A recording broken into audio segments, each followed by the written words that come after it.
was Myron Sharp. Okay. Yeah. He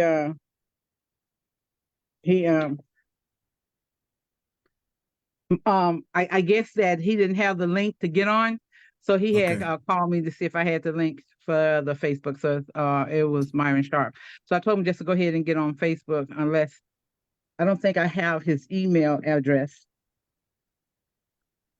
because you didn't send it out to him. Okay. I don't think. I guess I should call him back and ask him, huh? That was dumb me on my part, right? Yeah. No, just Well, so we are streaming live on Facebook. So I want to welcome everybody on to the show. Um, the title of this show, is a question. Are we headed for another Bloody Sunday? I think everybody on this call knows that last week on March the 7th was the anniversary, the 59th anniversary of Bloody Sunday. And I think all of us on here knows what that meant for all of us, what it meant for America. But it seems like not much has changed. The same things, we were fighting for back then, we're still fighting for. Um, Especially down in Georgia, Sister Yvette, they got a whole lot of things going on with voter suppression, voter rights, and we're still fighting for voter rights. We actually got a thing with the One Project PA here in Philadelphia. We're going to be talking about voter registration here from 9 to 5. Those good people are going to come to our hall and try to get as many people as they can to register to vote. This is a very critical election. I know everybody always says that this is the most important election. Well, this may very be the most important election, especially with everything that's going on. We have the previous president, Donald Trump, the current president. It looks like it's going to be them two squaring off again. Um, and unfortunately, like my sister from Ohio says, I think her name is Nina Turner. She said America deserves better than Biden versus Trump, and we do. But as my mentor Severa always says, hey, at least we can get some type of assistance, some type of crumbs, as he called it, from the Democrats than we can Confederates, as he called them today. Absolutely. And especially until we get our own Workers' Party. So, so I asked you guys this question: with everything that's going on, especially in our organization, the Teamsters organization, what's been going on over the last few months, what's been going on in our country. Are we headed for another Bloody Sunday? I'm not talking about the violent part of it, which may very be the case. Hopefully not. But when we talk about Bloody Sunday today, we're talking about that sacrifice, knowing what's on the other side of that bridge, right? Those folks knew what was going to happen. They knew they were going to be beaten. They knew that they were going to get the water hoses on them. They knew they were going to get gas. But what they were fighting for was so important to them, not only to them, but for all of us on this call today. That's why they did it. So we can have these conversations without fear of getting gassed out and water hoses sucked on us and, lynched and all this other kind of, even though it's still happening today. We still getting gunned down in the street. They still got their foot on our neck. We saw that with, George Floyd and, everything like that. So those things still happen. So my question here to all of us here, and we'll dive deep into some other things. Do you guys see us having another Bloody Sunday moment where we're going to have have some sacrifice? Because I heard, I don't know if it was a preacher, but it was somewhere I heard that said sacrifice cannot be taught. This is something where you just have to make up in your mind and say, you know what, enough is enough. This is what we need to do. Just like our ancestors did. John Lewis, Good Trouble, Martin Luther King, all those folks on that bridge They knew what was going to happen, but it was so important to them that, you know what, we're going to have to take some knocks upside the head. We're going to have to, you know, get beat on and get bloodied up because voting is important. Ending segregation is important. Having equality in America is important. Having equality on the job is important, right? All those things are important. So they decided, you know what, man, we got to do this. We got to do this for Yvette. We got to do this for Jackie Spears. We got to do this for Chris Rivera. We got to do this for Richard Hooker. Because if we don't do it, they may not get the chance to ever do it. So we're going to open up Brother Chris. What do you think? There is no question that America is definitely on a path towards a bloody Sunday. And those who choose to be flirtatious with people who dream of dictatorships, I would remind people that once the dictatorship is in place, there is no, it's very difficult to escape from that dictatorship. Now I'm going to give you a little, might be a paraphrase quote from Senator Church. So Senator Frank Church, back in '75, they had a whole big thing investigating the intelligence agencies and what have you like that. And there's a group that we don't talk about that much called the National Security Agency, the NSA.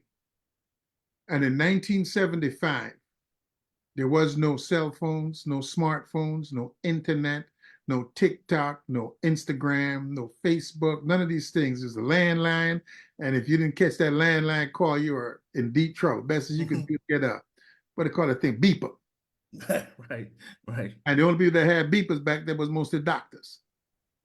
In 1975, Senator Frank Church said that if they turned the National Security Agency against the American people, there would be no escape. Now think about that analysis in 1975 and think of how integrated we have become because of technology, right? And the ability of the government to spy on us through different means, cell phones, cameras everywhere, the whole 9 yards. The union is being confronted because if this dictatorship comes into play in any significant way, the entire, people watch the State of the Union address. When Joe Biden talked about increasing the minimum wage, no Republican clapped. The Speaker of the House did not blink. So think of $7.25 in 2024. We are already heading towards that bridge. We're already heading towards this confrontation with the oligarchs in America, that being Bezos and Elon Musk and all these different people like that. So yes, sir, I think we're definitely on that path, and the union and union members, and particularly Black union members, need to be very conscious of their day-by-day step, and the ballot box is going to be very important. And we're going to have to climb some hurdles, but none as difficult as the hurdles that were climbed before us. Right. So we should stop crying and get involved. That's right. Sister Yvette, what do you think about that question? Are we headed toward another bloody Sunday? Yeah, we're definitely heading for something. Something big is definitely on the horizon when it comes to the clash of what we're starting to see. Like I said, a lot of the working class are really awakening to the fact of what's really going on between them and the corporate America in that fight for labor. But as our brother Chris mentioned, for us as African Americans, we have to definitely be aware of what's going on and recognize that we're still fighting. It's not over. It's never ending. I just spoke about that yesterday at my union hall and got on the mic to let them know, you know, it's hard being an African American in America, but it's also hard being an African American in the Teamsters. And we have to do what is necessary to kill those differences because we're supposed to be on the same page. And so that's a point I made yesterday at the meeting, because it's very much so we get caught up in all the differences that people are not recognizing, how we are just discriminating against one another when we should be working together. We have our different caucuses to help strengthen those things that are separating, that people could use to separate. But we try to Mhm. use those to help strengthen our memberships in those areas so they won't have to deal with the nonsense. We definitely don't need to be doing that with one another. So yeah, we definitely have something on the horizon that we need to be paying attention to and make sure we're a part of helping, not hurting. We should be helping Mhm. move it forward. And remember that people, like you said, fought for people. They fought for us before they knew who we were. That's right. We always, as activists and unionists, should be fighting for the people coming behind us. So that's something that should always be happening. We should never stop that momentum going forward. I definitely agree. And when you say what you just said to different Teamster members, they look at you like you got like three heads. Like, what do you mean that, you know, being an African American person or a person of color in the Teamsters is a challenge? They look at you like, oh man, what are you talking about, man? We making the same amount of money. We doing this, we doing that, but it's not the same. There's like I had uh, a brother that had me come down to the Marble Palace a couple of years ago, right after I got elected, and he sat me down and he gave me like a blueprint of what to look out for and what to do, because being a black principal officer, he told me, hey, he said, listen, they're gonna watch where you go to eat at. They're gonna watch, whether you're sitting in coach or first class from the airplane. They're gonna watch all these things. And he brought up about don't be around certain people. Um, he brought up Al Mixon, don't be around a whole bunch of women. He just schooled me on a whole lot of things to watch out for on what this organization will do, the system will do, to try to disparage you or get rid of you, because number one, they believe you shouldn't be there. And if you get there, they want to get rid of you. And I can always remember right now when Barack Obama won his presidency in the United States. I remember Mitch McConnell, they went right to him, like, I don't know if it was a day later or whatever. And he said, we're going to make sure that you're a one-term president. I mean, just think about that. Not we're going to work with you, not we're going to help you, not we're going to do this, we're going to strengthen this, we're going to fight for Americans. Black man gets elected to lead the country. First thing my man says is, we're going to make sure that you are one-term president. Now, you know that's crazy, but this is America. This is the country. I mean, it was born out of racism, we can't escape that, right? I mean, it was born out of it. So there's always going to be an element of racism in everything. But we're going to go back to this question. Mama Spears, if you can, do you think we're headed toward another Bloody Sunday? I'm driving, Hooker, because I'm going to Oh, my you grandson's driving? game. And Oh. I agree with everything Missy Vet said. So she's the lady that's on. So I'm going to listen. So I'm driving to his game. Okay. So Okay, you all guys go right. ahead. All right. All right. All right. So what we got? We got Brother Mike, if you guys, Michael Thompson, you guys want to get on this conversation about that question?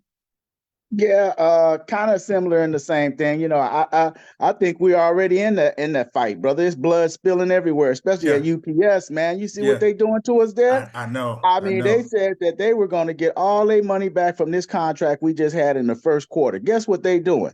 They cutting people. They taking money out of the people's pocket. They cutting management. Management is going. They Yeah, laying them off, letting them go. The employees, they letting them go. They shutting down sorts. They yeah. doing all kinds of things to us You're right right. now. And when you look at it, and I hate to say this, but when you look at what UPS is doing, if you look at the cultural breakdown of the people who is mostly impacting, is people of color, the part-timers. They've been whacked, right? They Exactly. getting cut left and right. Yeah, we'll give you the $21, but you'll never see it. You never see it. You'll never see it. Man, I had one of my members called me been there 28 years part-time, right? He said he was making more money at a lower rate than he is now. And he was one of the ones that got the longevity raise and the general raise increase. I think his raise might have been what, $4.25 an hour. He ain't seeing none of it. Nothing, I- brother. That's why I said the that blood one- is already being spilled in the Right. street right now. Right. And a lot of Already. it, Richard, I mean, not Richard, yeah, Richard, sorry, Hooker. I yes. can accept that because I'm part-time. And Yeah. I made more money. I used to make like 80 some, 90 some $1,000 being part-time. I made more money prior to this contract. Mm. I made more money, and we got into this contract. I'll make half of what I used to. I make half of what I used to make. Yeah. She said Ariana said Okay, she thank you. about to take time with her. So just Yeah, like the one of the things that I've always heard, especially when they're dealing with UPS, is that they are 5-10 years with planning and strategy, ahead of the Teamsters. Like we negotiate for tomorrow or the next 5 years. They negotiate for the next generation. You know what I mean? That's how they negotiate. They talk about what they're going to do after the CEO leaves, or that's how they think. They don't think like we think, like what we're supposed to think. It's always planning for the future, generational. We don't do that. Not just as people, but as our organization, man. It's all about what we can get right now and not what we can get after we're leaving here. You know what I mean? Anybody else want to talk about this question that we're asking? Are we headed for another Bloody Sunday? And we'll get back to that UPS thing too, because I do want to talk about that, because it is impacting a lot of our members, especially part-timers. And the part-timers are the majority of our Black and brown people. So they are experiencing a lot of this cuts, man, layoffs after layoffs. And it is not stopping. It's not. Like you said, Brother Michael, man, they got shifts being cut. There's 2 buildings here in Pennsylvania. The whole building is being just shut down, just gone. And then when you read what the COO, the chief, is it CEO? No, not CEO, the COO, the Chief head Operating Officer. Right. Kevin, what's his name? It's Kevin Newman. He says, hey, listen, we're not bringing none of these folks back either. If the work comes back, we're not bringing them back. We're going to continue to do what we're doing now. We're going to continue to cut. We're going to maximize our profits. Yeah, we gave you guys all this money, but you'll never see it. So I've been told that UPS has a plan to lay off like 80,000 part-timers over the next 10 or so years. So, I think this is going to be, technology is there, and we're going to have to devise different demands in negotiations. What are we negotiating for? Because what good is it that there was a $5 wage increase and I got laid off? You know what I'm saying? Right. What good is that I got a $5 wage increase and my hours got cut? So I think that, the companies, the union is reactionary, right? So the union reacts to what the companies do. And we don't have think tanks, right? So the unions don't really have any major think tanks, and the think tanks that think about labor, the union has some little bit of a arm's length relationship with them, like the Economic Policy Institute and so forth like that. And I think that we have to get into understanding what is the direction of capital. Which way is capitalism going? And are we going along, or are we trying to corral capitalism, right? Because that's all these companies, Amazon, UPS, FedEx, pick one, they all back the same legislations, they all back the same politicians, So we need to understand their role, what the direction they're going to, and we need people to study that, right? We need to have, there's a group of people, they're called futurists, and they're able to look at what's happening and project 5, 10, 20 years into the future as to what they, not, it doesn't all come true, but there's a general direction that every company is going in. You see that the cash register with the self checkout and what have you like that. When you go to the airport, you see it with these kiosks, right? Now, and so instead of you going and talking to, maybe ask a couple of questions, you got this machine and you stick your card and the guy gives you something and you go to the next thing, and people are being phased out. Right.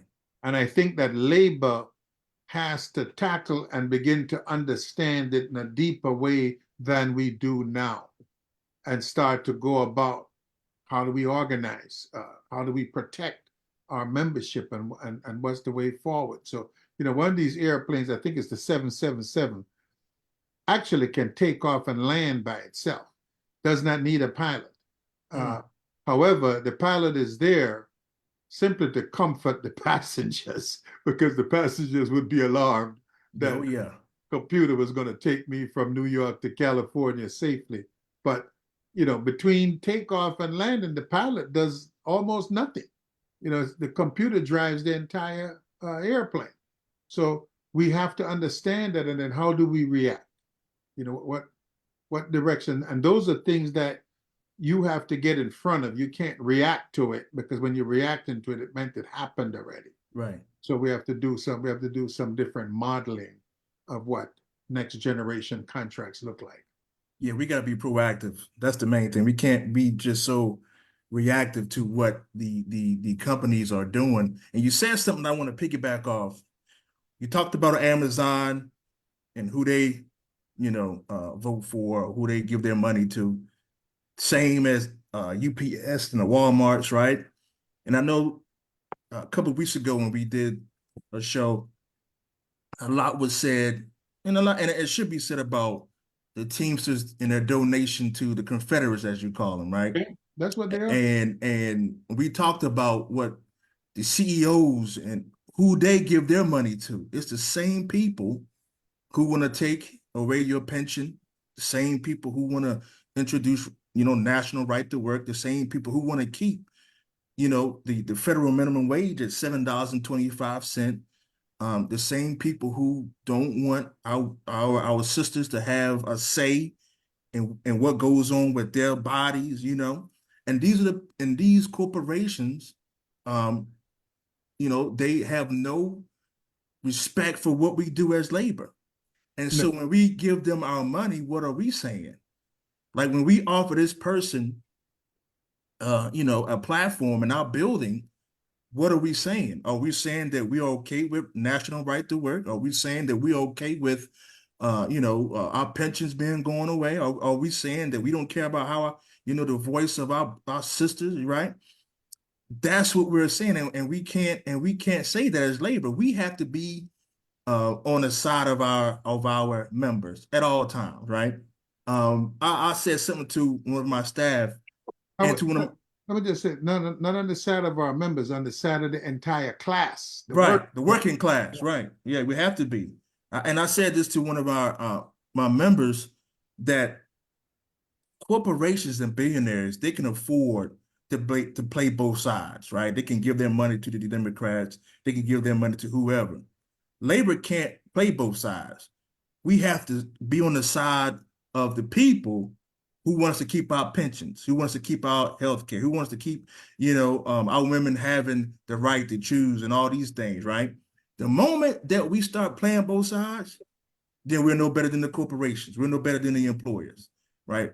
And some may say that the Teamsters are becoming more like the employer. If you look at it, like they got this thing going on now I've been paying attention to, and I don't know if you've been seeing this, Chris. So there is this group, shout out to Tim Sylvester, Tom Leadham, and I think my man last name is Zimmerman, right? They created this forum where people could come and talk without any fear of retaliation from the Teamsters, because we know the Teamsters, man, they like to retaliate against you, right? So they created this forum for people who don't know, for people to come and talk, and people go in there and talk. You know, they some people talk about some of us on there, right? And I know I'm on there a couple of times, right? Good, bad, or indifferent. When you step into the leadership, man, you gotta have thick skin. People gonna say whatever they're gonna say, right? And you gotta deal with it. It's part of leadership.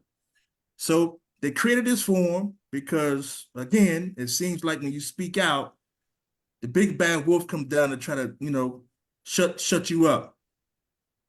It's been going on for a while. So the IBT came down on them, saying that they could no longer use, is it the word Teamsters or the horses or whatever, because the stuff they was putting out, a lot of it is the truth, Yeah. right? And you know how this organization is. If you put out anything against the system, oh, we got to do something. We got to shut this down. So they had to go in there. They had to change the name from Teamster Link to T-Link. Now, this is what our dues money is doing. Now, just check this out. Not only is it paying these lawsuits, paying back this back pay, now you're going after retirees who are giving members a voice, because nobody really is talking about a lot of the stuff that goes on, right? Mm-hmm. So when you start talking about the organization moving into this, there's more of an employer idea instead of a true trade unionist idea, that's a problem. Mm-hmm. And now when we start talking about, are we headed to another Bloody Sunday? This is where all of us, we're going to have to make that decision. Are we going to continue to allow the system to control us, our voices, or are we going to fight back? And I think that's what we have to do, because you can't tell me that we're paying these dues, we're paying this per capita, that it's okay for you to try to silence our voices. That is crazy to me. That's what the employer does. That's what these so-called Republicans or Confederates do, right? They do. That's it. They echo, just think about that. A bipartisan bill in the Congress that was negotiated on dealing with the immigration and the southern border, right? And one man can make a phone call and kill it, and everybody goes along, right? And let me tell you something. You see all of this talk about Joe Biden's age? Yeah.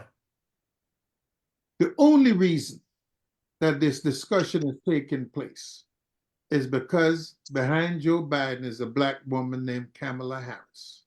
And if Joe trip and croak, Kamala becomes the first woman president, and she so happens so she'll be the second African American and the first woman. And that's what this whole trepidation is about, because Joe Biden still riding bicycle and keeping fit, looking slim and trim and what have you. My other man can't even bend over and tie his shoelace, so, but who is behind him, right? Right. Look in North Carolina at this gentleman that's running for governor. A man with black skin, who has said some of the most horrendous things. This man is more KKK than Hitler could be, right? I mean, he has said some of the most horrendous things in North Carolina. So at some point, as African American Teamsters, we have got to develop a voice. And let me just say this. Between Tim Sylvester, Zimmerman, put my big one in. Tom Leadham.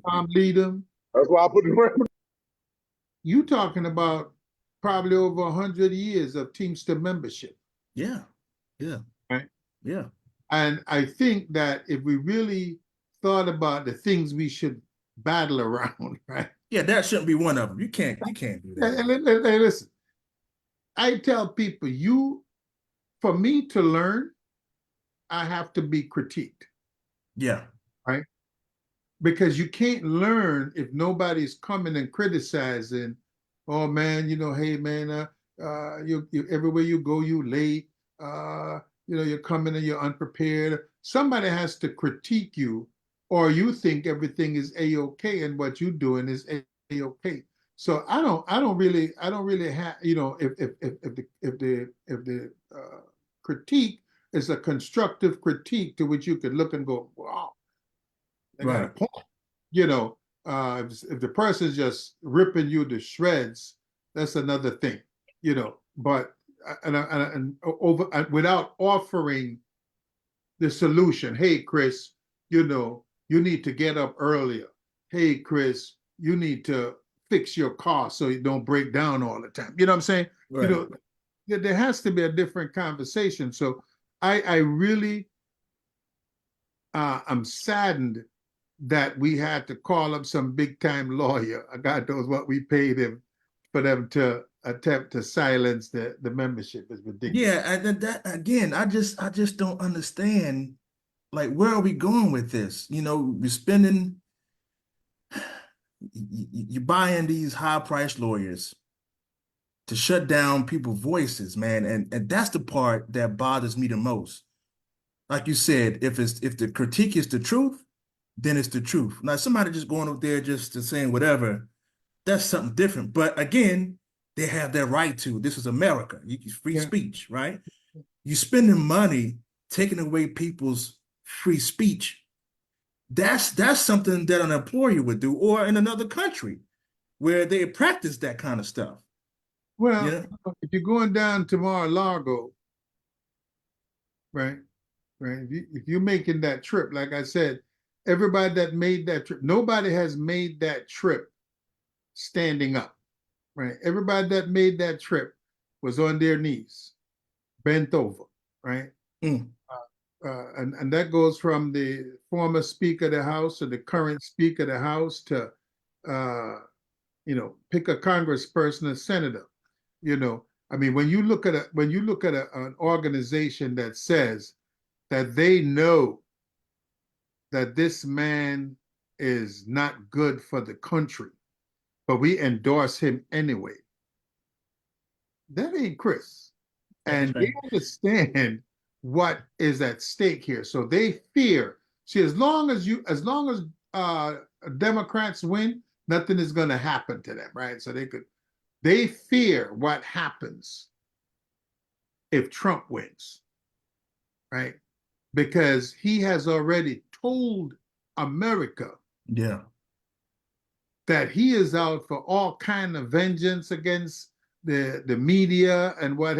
Listen, I'm sure that over the many years of America, that the media or journalists have, I don't have a better term, pissed off the president of the United States, right?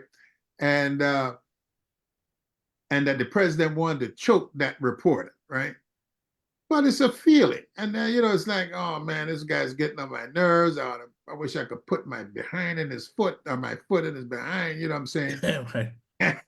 Yeah. and we think that emotionally, but it goes away. But when you start laying it out as a part of your policy, and let me tell you, for these white Trump dues paying union members, I wish I had the power to snap my finger and make it come true, because it would mean that I had the power to reverse it. But you're going to be the first ones to see your own freedom squashed.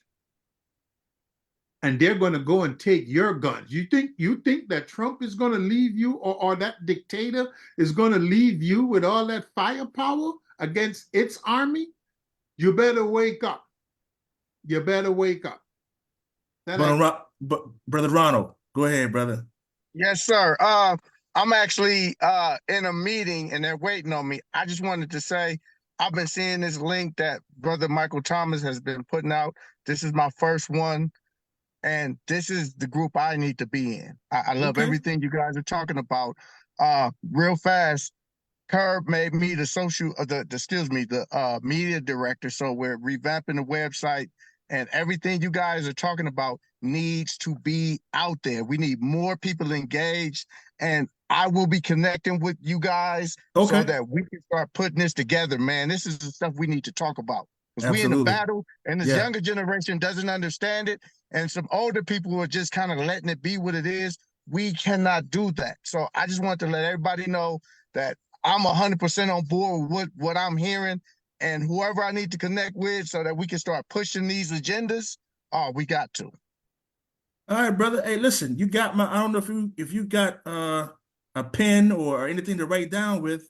What I could do is, I can get it from Mike. I can get your information from yeah, Mike. yeah, and I'll send you the links that we have, the shows we've done, and you put it on the new and improved TNBC social media that's coming. And I'll send that to you. And like you said, we gotta have more of these conversations. We do, because Yes. again, that Bloody Sunday is coming, but we gotta be ready. We gotta be Well, ready. I'm gonna leave with something that I'm stealing from you. Labor cannot play both sides No, you at all. can't. Can't. Period. No, can't. So We can't I afford will be to. connected with you guys. All right, brother. Thanks, Ronald. All right, not a problem. Brother Chris, you said something about this State of the Union, right? And I didn't get a chance to watch it live. I heard some of it because I was on my way to one of our buildings and talked to the members. But then I saw that there was a Republican response. I've never seen that before. It has always been Yeah, State of the Union, and yeah, then they I don't- thought that yeah, I never saw that. yeah. But my question to everybody here is, after the Republican response, there should have been a worker response. There should have been a workers' response. They Right. should have let somebody who was actually going through all this stuff talk about what's her name, Katie? Man, yo, I'm gonna tell y'all something, man. That lady scared me, man. Oh my God, yo. It was like we was watching, because I don't like horror movies. And my little girl, she always try to get me. Not, I shouldn't call her little girl. My freshman in college always wants me to watch these scary movies with her, and I told her I can't watch them. But I tell you, watching that lady talk after Biden, it was like a scary movie. It was like, man, I couldn't believe some of the stuff she was saying. It was just like, man, and this is what the response is. Man, this is crazy. I couldn't believe it.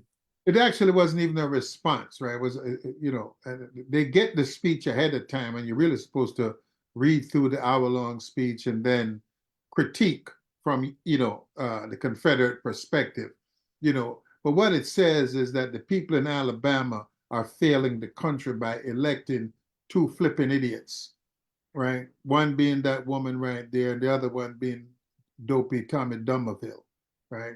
Who didn't even know that a senator, he's running for Senate at the time, and didn't know that the term of office was 6 years. That's how stupid he is, right? Yeah. And I think that we have to realize, and when I tell you, don't look at the faces that are in front of us, including Trump. Trump is a tool of very rich people. There's a book called Dark Money. I recommend that people get that book, that talks about the Mercers and the people that are funding these think tanks, that are putting money in these colleges, that are behind driving my sister out of Harvard University, that are behind driving the woman University of Pennsylvania and what have you. Those are the real players. And people have to understand that in fascism, capitalism wins anyway. And that's what people got to understand. That Mercedes-Benz was running high and mighty during the Nazi years. So people have to be very understanding of what is going on, become very analytic about what's going on, because the danger is to the benefits of everything that the working class have been able to extract from the capitalist class. Things like pensions, things like healthcare, things like Social Security, things like Medicare. You know, all of those things are allowing people to live till 75 and 80, something that was a more rare occurrence in years ago, right? And if you watch what happens now, I mean, just look at this Boeing thing, right? The plane just half the plane just flew out the side. What's the difference between Boeing now and 30, 40 years ago? Now, Boeing actually builds some parts of the plane in China. Boeing now has a factory, a non-union factory in South Carolina, right? So if you look at what's going on, shoddy workmanship. The other part of it, and this is a very quiet thing that a lot of people don't know, the maintenance on these airplanes, a lot of the maintenance is being done in other countries, right? Now, I'm not saying that these other countries that the people are not mechanics or what have you, but what I'm saying is who enforces the standard? Right. In America, we ain't enforcing our own standards. You understand the point I'm saying? Right. We have to understand that this has an impact on our families, on safety, food safety, travel safety, pick it, right? So when people just want to get cheap underwear or cheap television and what have you, or cheap travel, tell you what, man, go back to what your grandmother and your grandfather used to do, get in the car and drive to where you going. And get your little sandwich box and travel like the old times, because we have bought into a system that is terrorizing us and we don't know it because it smiles at us while it terrorizes us. So people need to wake up. So I want to share my screen. Can everybody see that? Yeah, I just see it started sharing, but it's blank. Here we go. Yes, So, there. so what I want to do is I may have to go back. Yes, I can see it now. Because what I want to do is kind of give our viewers America. right. And when we talk about Bloody Sunday and the sacrifice, because remember I said earlier, you can't teach sacrifice, right? You can't teach it. And I'm trying to get to the pictures where you see, and look at this, it's everybody getting involved here. Look at the flag. Right, upside down. That right there is a message in itself. Look at the skinhead holding it. It'll tell you something. So where is the picture that I saw, man? I'm trying to find it. I might have to go back. Let me stop sharing for a little bit and find that picture, because I want people to really see some of the stuff that I saw earlier, man. It was like, wow. I was gonna chime in a little earlier and say, as far as our Bloody Sunday, we're not only fighting everything our ancestors fought, we're also fighting technology and AI. So Yeah, we have a whole new fight that we have to pay attention to that directly affects all workers. If more jobs are being done in an animated way, who's making the wages? How are we going to afford to buy anything if all the machines are doing all the work? So Correct.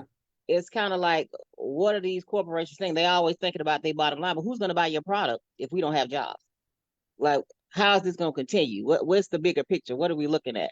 So that has to be something that we definitely have to look at when we think about, like I said, our Bloody Sunday, because we're fighting an extra element that is not going to go away, but we're going to have to find out ways to make sure we take care of what's necessary in order to make sure we're not pushed out the door and create a whole nother situation when it comes to wage disparities and the poor versus the rich, because it'll get real ugly.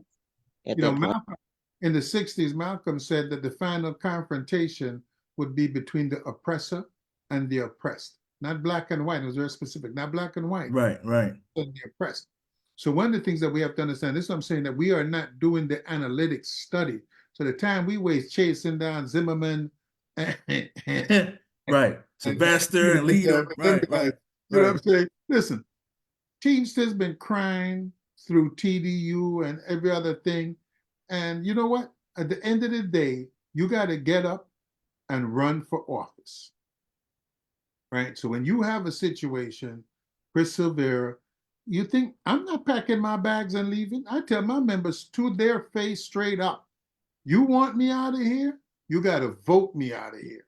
And I don't say that demeaningly, but I'm doing the best I can, right? I'm like a basketball player, you know what I'm saying? Or a football player. Hey, you know, I used to score 30 points, but now I'm scoring 10. And maybe I'm scoring 5 now. Well, if you want to keep me around, I'm not going to go in and say, hey, chief, man, cut my pay and terminate my contract. I'm not going to do that. You know what I'm saying? I'm going to still want $50 million a year. I'm going to still want that. And it's for you to say to me, listen, man, you know, I loved you when you were scoring 30 points, but them little 5 points a night you putting up, you got to get out of here. You know what I'm saying? Right. We have to constantly be refreshing ideas. And so sometimes within the criticisms that's going on, if I were them, I'd have a guy that monitored it every day. I wouldn't be trying to get back at nobody, but I would be looking for trends of what members were saying so that I could improve what I brought to the table. That's Absolutely. you know what I'm saying? I have no fear of the criticism. I'm actually more afraid when there's silence. I want to hear the criticism because I'm going to learn something and I'm going to learn how to adjust what I do as the leader, right? And how to make my membership feel better about me and what we're doing as a local union. Right. Accountability and constructive criticism is a leader's best friend. That's It right. is. Absolutely. And you shouldn't run away from it. Listen, I would rather you tell me the 100 things I'm doing wrong than the 1,000 things that you think I'm doing right. Yeah. Because I need to improve on them, because if we improve on those things that I'm not doing right, then the whole labor movement improves and we move forward to fight these employers better. Yeah. So look at this right here. I don't know if you guys can see it. Yeah. This is a really good one. It says, after 50 years, I thought we would have been a lot closer to crossing by now. See that? And that's where we at today. And it's been almost 60 years. And we're still trying to cross that bridge. Right? We're still trying to, and even in this organization, we're still trying to cross that bridge. I mean, look what's going on, like you said, with the Teamster link. That's a problem. The whole, you know, the lawsuits and the retaliation, that's a problem. If you have a difference of opinion, we got to go after them. We got to get them. That's the problem, right? So this stuff has not changed, and it has not gotten better. We're still trying to get to that point where every member feels like their voice is a part of the Teamsters. Right now, it seems like there's a select few that's a part of it. And it is not a black and white thing. No. This is, okay, well, this person supports me, so they're going to be a part of my clique. But those people over there don't. So we're going to try to deal harshly with them. We're going to try to keep them away from whatever it is, or deprive them of whatever of what they need to improve the lives of their members. This stuff still goes on, and it shouldn't go on because that's not what was promised. But we're still on that treadmill, as you see. We're still trying to get there, but we ain't getting there yet, right? Well, so let me say this, because we have put a black man in the White House. Mm-hmm. We have elected a black man in Georgia. We have elected a Jew in Georgia at the same time. Same time, right? So yes, we are on this treadmill, but we a little bit faster than the treadmill. Right. You know what I'm saying? So yes, they got us on a treadmill, but we faster than the treadmill because you know what? We're still making gains. But I'm gonna tell you this. In the Teamsters, we, for some strange reason, fear, and the fear should actually make us angry. We should be angry. If I fear the leader of my local union, I should be mad about that, because that is so antithetical to being a trade unionist. But you know what? Conditions create outcomes. Let me tell you something. People don't really know what led to that march across that bridge. It was the death of someone Yep. that very few people talk about. Jesse Lee Jackson, I believe his name was. Right. Jimmy Lee Jackson. It is his attempt to vote. And history has almost ignored him. And we talk about King, and we Right. talk about John L. Lewis, but it's this gentleman that actually triggers this event. Conditions create outcomes, right? So Right. you're driving your feeder truck and you're making your 100,000+, and you're working on the railroad and you're making your money and what have you. You are still in the same precarious state you were as you were in 1955. Because tomorrow, if that company cuts feeder drivers, lays people off, you are least likely to be able to replace that income, right? And so we know we have leadership, and that leadership is not doing the things that it ought to do. And we are afraid to speak up. Yeah, Jimmy Lee Jackson. Afraid of what? Hooker should be afraid to speak up, because Hooker done worked hard and did some things and became the head of the local union and whatnot. And Hooker got things to lose right now. The rank and file needs to speak up, because they can't touch you. Right. And let me tell you something. I was, regardless of who I vote for in this union, my love starts with the International Brotherhood and ends with the International Brotherhood.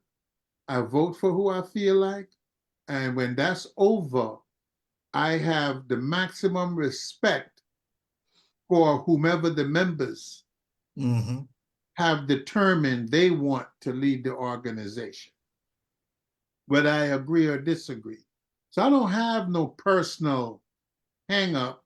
I didn't have one with Ron Carey. I didn't have one with Jimmy Hoffa.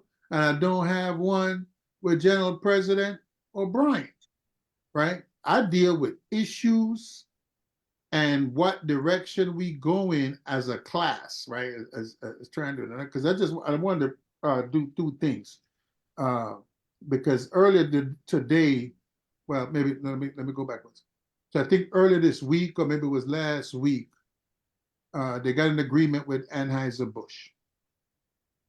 And so I wanted to congratulate our brothers and sisters at Anheuser-Busch for getting a contract, and hopefully it's a good contract. I can't judge it because I'm not in the brewery business. I don't know. But from all reports from the IBT, that says the greatest thing since the last contract, that was the greatest one. So I'm going along and say to that. But today, at 1 o'clock, there was a Zoom call talking about a young lady named Regina Polk, who used to be an organizer at Local 743 in Chicago. At that time, 743 was the largest local in the country. And they did a masterful job, because, I mean, I knew Bob Simpson. I knew a lot of people in Local 743, and I did not know about this woman, because she died before I became an officer, and I didn't know her. But I just wanted to say thanks to the Education and Training Department. It's got human rights and diversity on there. And this Sister Polk was something else. And one of the things they brought up was that she dreamed of being one day being the head of Local 743. Well, I could tell you she could rest easy because today the principal officer, Local 743, is a woman. Yeah. So, Yeah. so yes, we on the treadmill, and I don't disagree with that, but we faster than the treadmill. So we making these incremental. Making progress. Yeah. It becomes powerful steps when rank and file members stop listening to the leadership. That's why I tell them about, I talk about reading these books. Start to do your own homework. Stop having someone, whether it be Chris Booker or anybody else, tell you something that you didn't go back and do your own research, do your own investigation to confirm or to throw out what was said by anyone, right? You need to do that homework, you need to do that research. And when we can get 400,000 Black Teamsters to respect the people that paid a toll on that bridge that day, and that wasn't the only day, and that wasn't the only thing, but all of those things are kind of embodied in that symbolic day that died that we could vote. People, Plessy versus Ferguson, that Plessy is, that Dred Scott attempted to gain his freedom. There are all of these, Ida B. Wells fighting against lynching and whatnot. These people were brave beyond compare because they would be lynched and there wasn't nobody going to jail, wasn't going to be no investigation that was meaningful, and if we can look at a ballot, any ballot, I don't care what a dog catcher in your union, your local union, what have you, and you don't recognize the importance, then you know what? Then you're failing the past, you're failing the present, and you're damaging the future. Right? Well, not only. Huh? But Chris. Yeah. When we don't take the time to vote, we're disrespecting our past. We're disrespecting those that were there before us, that made that path for us. If I don't take the time to take my behind down there to vote, whatever it takes, I don't care if I'm standing in line for 10 hours. It's the respect that these people fought and gave their lives, their blood, to cross that bridge for us to have the right to vote. Right, And, but when you don't know, Richard, when you don't know that a sacrifice was made, yeah, then I watched this on the railroad, right? Like when we didn't have sick days and when we didn't have this and we end up getting those things. These young cats that's coming now, they got it. And they don't know what that struggle was to get those things. You see what I'm saying? We have to continue to push the knowledge of what got us to have the right to vote. Like I said, yeah. You could go backwards in time, right? And people got to teach these facts. America was never and has never been a democratic country, right? In its very beginning, only white men that owned property could vote. You didn't own property, you couldn't vote. They expanded it to white men, right? In the Reconstruction, they expanded it to Black men and women still couldn't vote, right?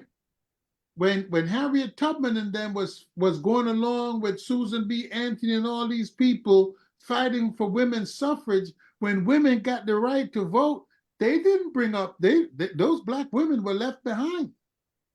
So and then Black men again lost the franchise, right? So if people don't understand the sacrifice, I don't think it's that they don't know. We don't make them recognize the value of the sacrifice.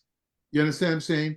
And that is something, and that's why when they talk about critical race theory, they want to press that down. So they want you to think things was always like this. You guys are so happy picking cotton. I don't know why y'all ever wanted to get up off of that plantation. I don't know why y'all let Lincoln talk you into getting up off of this plantation because y'all was happy. You know what I'm saying? And they want we have to do what it takes, you know, wherever we're, whether it be in church, whether it be in Teamsters National Black Caucus. I mean, I went to CBTU, and let me tell you something, man.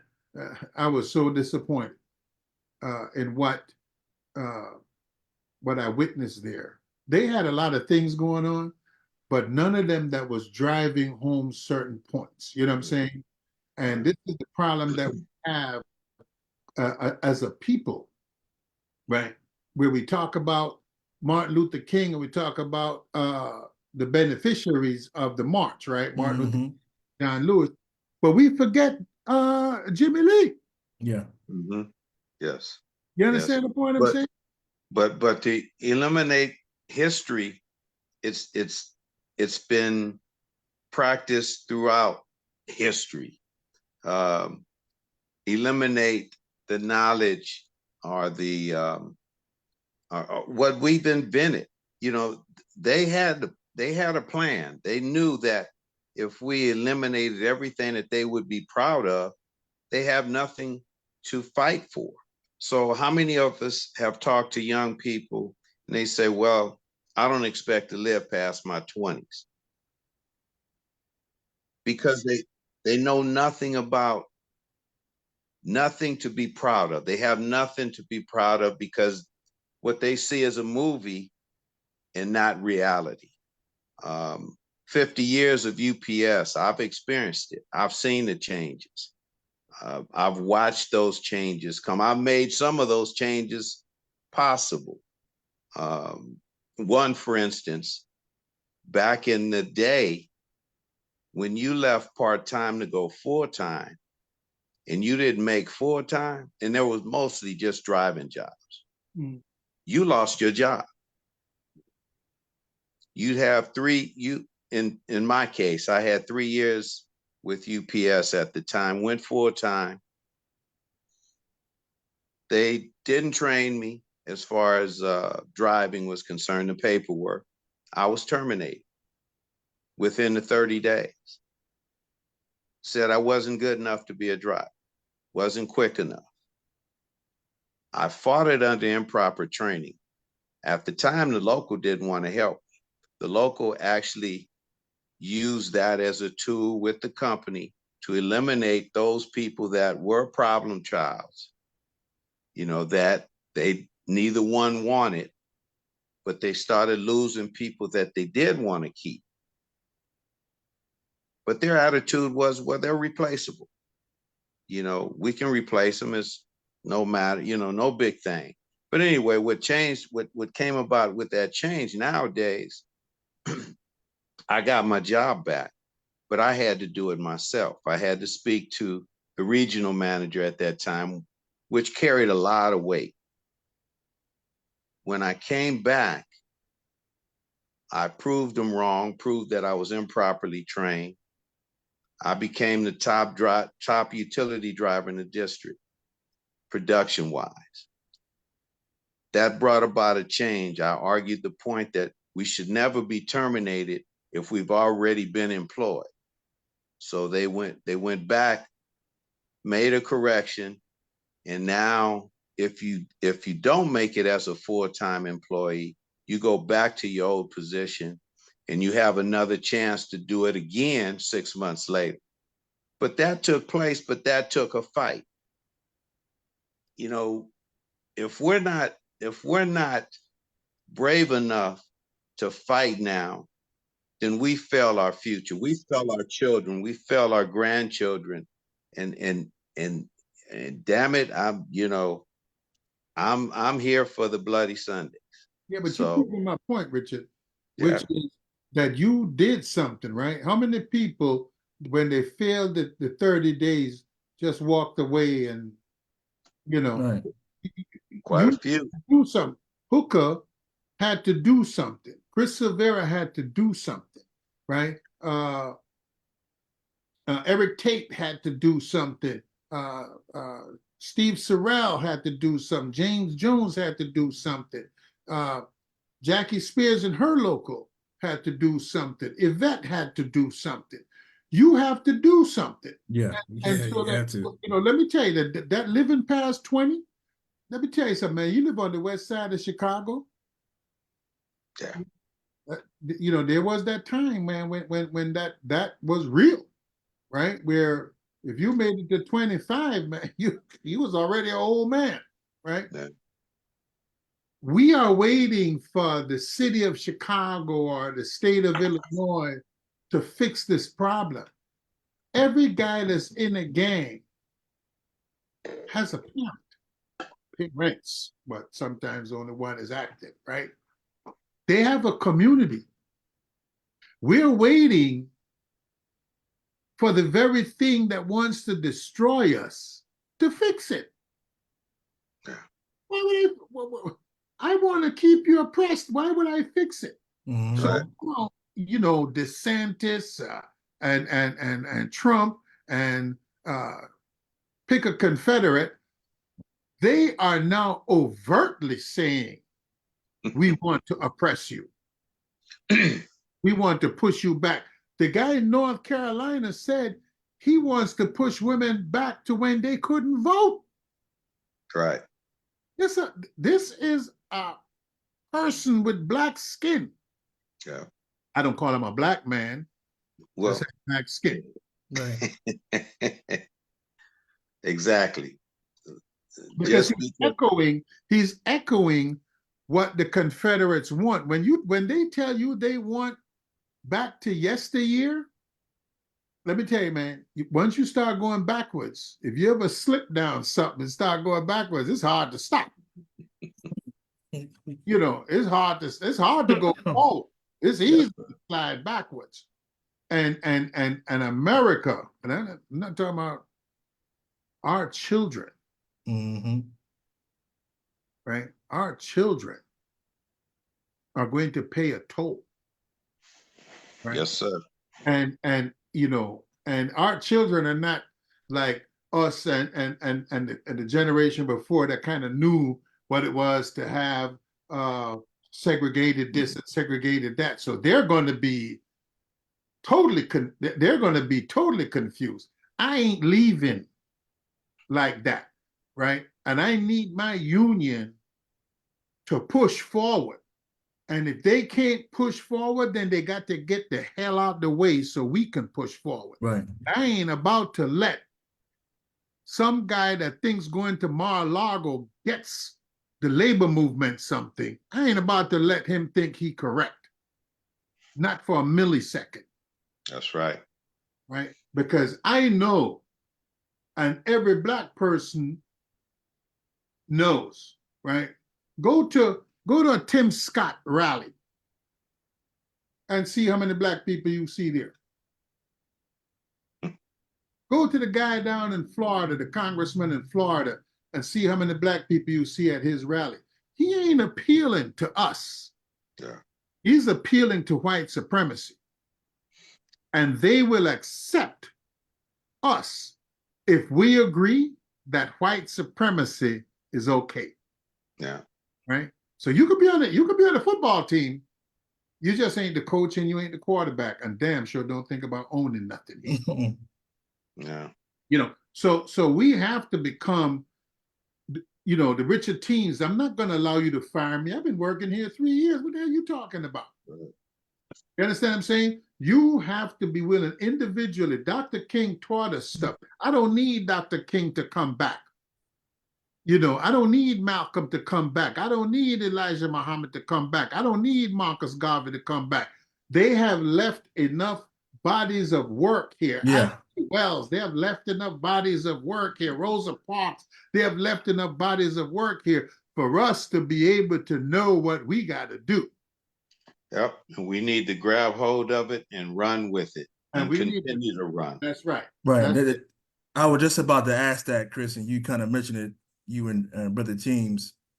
So the Dr. King, Malcolm, Ida B. Wells, Marcus, Elijah Muhammad, all these great folks, Fred Hampton, all these people who came before us and left a legacy of how to fight. What do you think it will take for us to get to a point where um, we know what's on the other side of this thing, right? Like our ancestors did on the other side of that bridge. They knew what was getting ready to happen. Now we've come, almost 60 years since then, right? And a lot of us are a lot more educated. Like you said, Chris, we're still on the treadmill. We're still on there. Now we are moving, right? We are making some progress, but what will it take for us to, I guess, reach back and take what our ancestors taught us and deposited in us in order for us to continue to move forward, right? And I'm not just talking about becoming president of the United States like Obama did, or being vice president on the GEB, or being, the principal officer of a local. I'm talking about actually, now all those things are good. Don't get me wrong. I'm talking about actually getting in those positions and having an impact on the union, on the community, on society as a whole. Because once you get there, that's not it. That's not the goal. The goal is not to get there. For me, the goal was not to become a principal officer. I was good at just being a shop steward. I mean, I to this day, I'm still trying to think, man, why did I run for office? All the stuff that goes on, right? But it was not just to get here, right? It was to be impactful, to be intentional, to have a plan for the members who voted for me and those who didn't, right? For our community. All these layoffs are going on. How can we still fight through the layoffs and still help our members? So what we got going on here in 623 in April the 13th, we got this big grocery giveaway. We got folks coming in to help them out with the utilities, give them groceries, help with housing, because again, we got to be impactful, right? To me, I have this saying, I don't think that our members are just Teamsters from 9 to 5. They're Teamsters 24 hours a day, 7 days a week. And I think we have to start thinking outside the box, just not focusing on just contracts and pension funds and healthcare. I think when you have these massive layoffs and you have people in a housing crisis, I think the union has a responsibility to get involved there too. Because if you're talking about growing the labor movement, it just can't be about fighting the employers. It got to be about, hey, man, we got all this gun violence in Philly. How can labor get involved in that? We got folks who working 2 and 3 jobs, paying dues, right? But they're living on the streets. How can we solve that problem, once we get here? And so how can we do that? Because if you guys remember, I know you guys have been around, that march on Washington was not just about civil rights. We always forget the next part of it. It was for jobs and justice. That's what it all came out of. Yeah. Jobs and justice, right? But we forget about that part. We forget about the working class part of that march. And I think we got to go back to that, because a lot of that part, when they was walking across that bridge, it was for jobs and justice, not just about voting, but it was for the Randolph part. There you go, right? Yeah. And Bayard Rustin and all those guys, right? So we got to somehow reach back. A. Philip Randolph, Bayard Rustin, Dr. King, all those folks that came before us, to put a Richard Hooker in office, put a Chris Silvera in office, to make sure that Richard Teams can drive for UPS for 50 years and Yvette can be where she's at and everybody on here, right? Yeah. So what do we need to do to get back to that? Because it just can't be once every 50 or 60 years. It has to be a mindset that we can continue to do this, because it can't be a one-time thing. Because we know what's happening, right? I heard a preacher say one time, you can't use the master's tools to fight the master, right? If we want to end this whole segregation and what my man just did, this $2.9 million and going to Mar-a-Lago and all that, we can't use those same tools. No. We got to use something different. And the way to do that is solidarity, right? I think, and we talk about it, but we don't practice it. Yeah, it sounds good. I was at national panel this past week. One of those guys has been around a long, long time. He pulled me to the side. He said, you know what? We talk a lot about solidarity, but we don't practice it in this organization. Yeah. And it was kind of shocking hearing it come from this person, right? But again, I think that's where we got to communicate more. We got to have more of these kind of conversations, because you'll find out a lot about people who are not really that far from how you feel, but we don't talk to each other, right? But they want unity. They want unity at the expense of our individuality. Yes, they do. Right. So they want unity to the ruling class and the Teamsters. And this is not just here. I've seen this from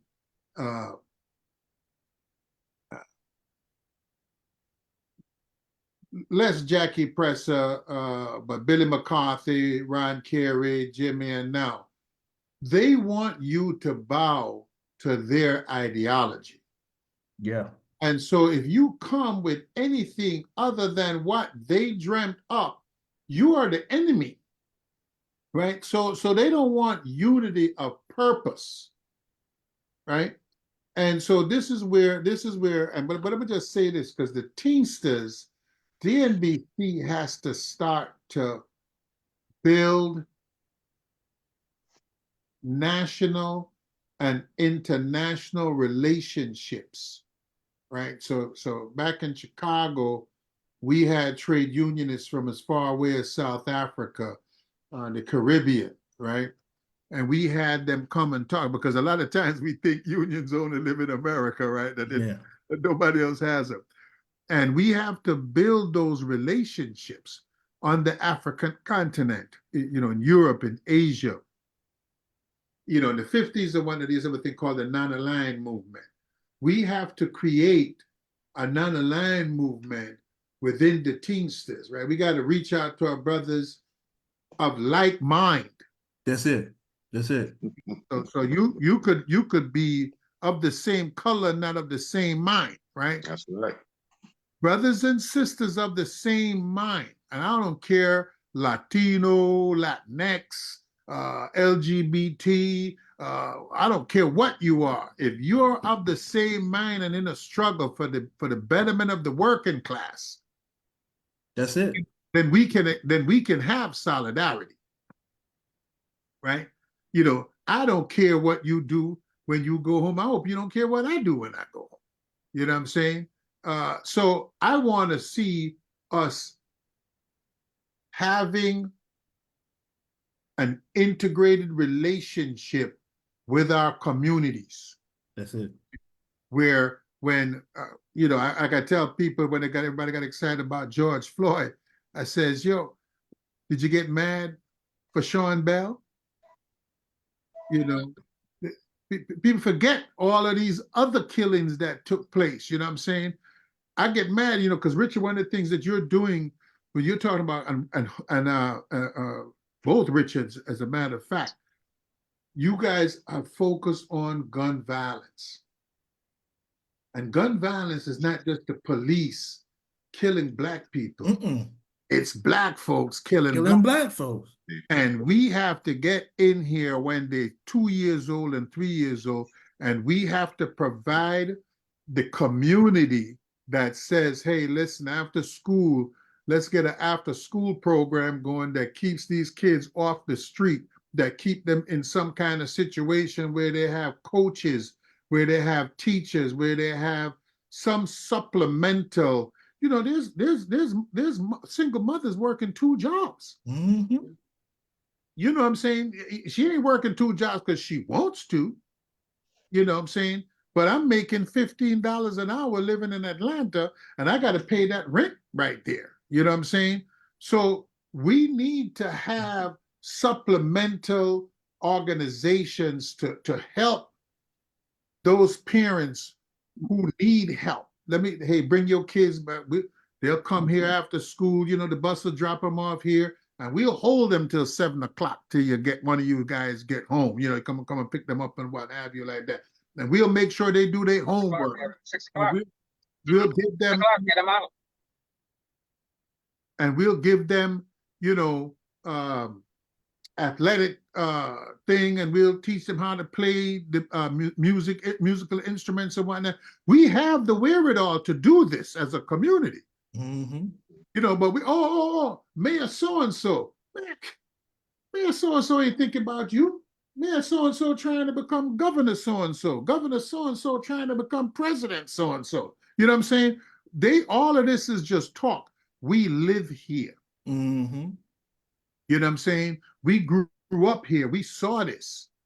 You know, and if all of us put together $10 and $20, I'm, you know, just talking about, go out here and say to young brother and sister, hey, listen, man, we need y'all to put $10 and $20 so we can have political power. And everybody starts thinking about themselves. Okay. Nobody thinks about building power as a group, right? And the fact that Yvette is going to be the first recipient of the wand, the power wand, if you will, so what? You know what I'm saying? And so we have to be willing to give of ourselves to a cause and not to an individual. There you go. And we have the capacity to do it, and we need to take this not just to TNBC because, oh, you know, they don't have nothing. We need to develop the resources where we can have this in Atlanta and Philly and here and here and here, and we could do this in large parts. You understand the point I'm saying? Yeah. Because if you just rescuing 100 kids at a time, it's 100 that would have died. Mm-hmm. It's 100 that would have failed. So we all have to do our little part, right? And then once you start doing that, then, you know, Kojic gonna see you. You could go to the minister over at the Kojic church and say, yo, man, give me something. You know what I'm saying? And then you could go over to, you know, the Baptist guy and says, yo, man, you see me doing something, give me something, right? Right. Pretty soon you're not saving 100, you're saving 500. And kids are going to come to just hang out, you know, and then the community is going to see what's happening. And that's how you build, you know, the union's capacity inside the community. And we need help, right? And this is where, that's why I can't afford to have people going down to Mar-a-Lago. I need my international to be driving, because they have the resource. You got $45,000 for the Republican Party. Why didn't you have the $45,000 for Richard's anti-violence campaign? Why don't you have something for Richard Team's anti-violence campaign? Why don't you have something? Because it's happening, right? We have the capacity, so we don't have no time to go to Mar-a-Lago because ain't no crime. Oh, no, sorry. There is no crime in Mar-a-Lago because the criminal lives there. So ain't no crime in his house. It's everywhere he goes, right? We don't have time for that. So if you ain't gonna do what's going to improve our communities, right? And I'm hoping that I hate that word Latino. It's you know, Mexicans, Dominicans, Cubans, Puerto Ricans, El Salvadorians, Guatemalans, Hondurans. If you don't demand for your community as well, because when I look at y'all, we all living in the same community. Yes, we are. Yeah. So I see, I gotta ask this question. Carol CLA 97. What local are you from? Got a couple of people that I never seen, so I want to ask.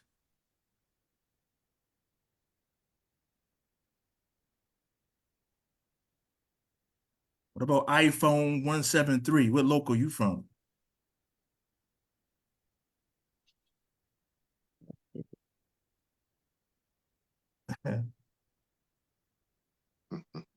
All right, I see Mike. Mike, what about you? What local are you from?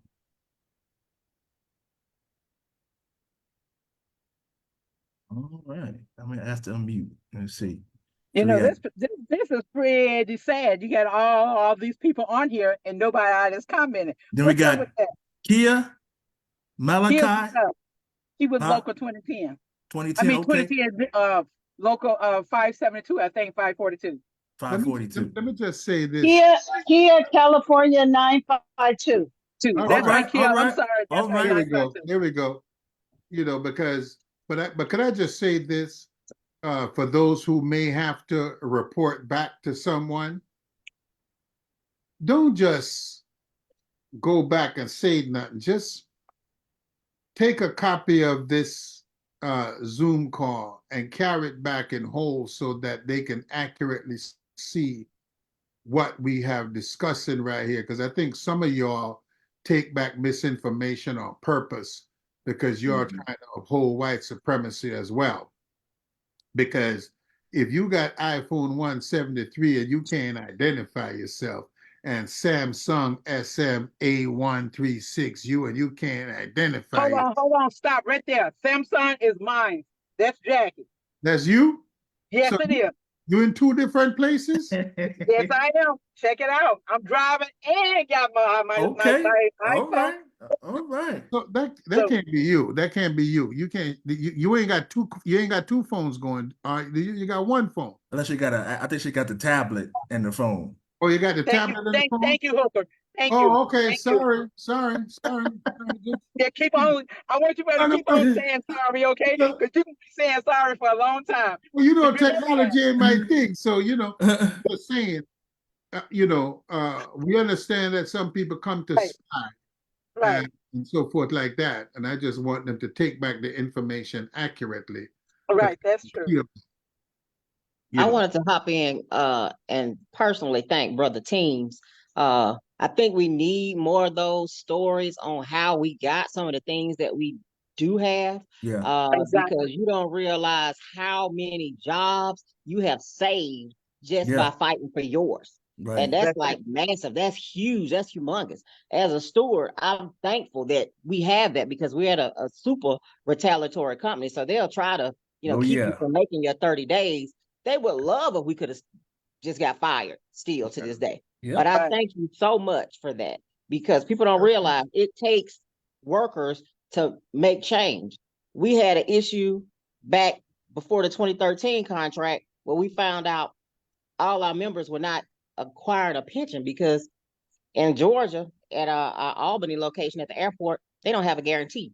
Now we finally fought for them to get a guarantee on the Sunrise, but Twilight still don't have a guarantee. So those brothers and sisters never collected a pension until I filed a group grievance for the people because I was at the Atlanta Gateway at the time. I worked at the airport for 14 years part-time and went to both shifts and had everybody sign this group petition grievance to say, hey, we need to change the language in our contract. So now instead of people having to make that 750 hours after 375, they become part of and they'll start prorating their hours.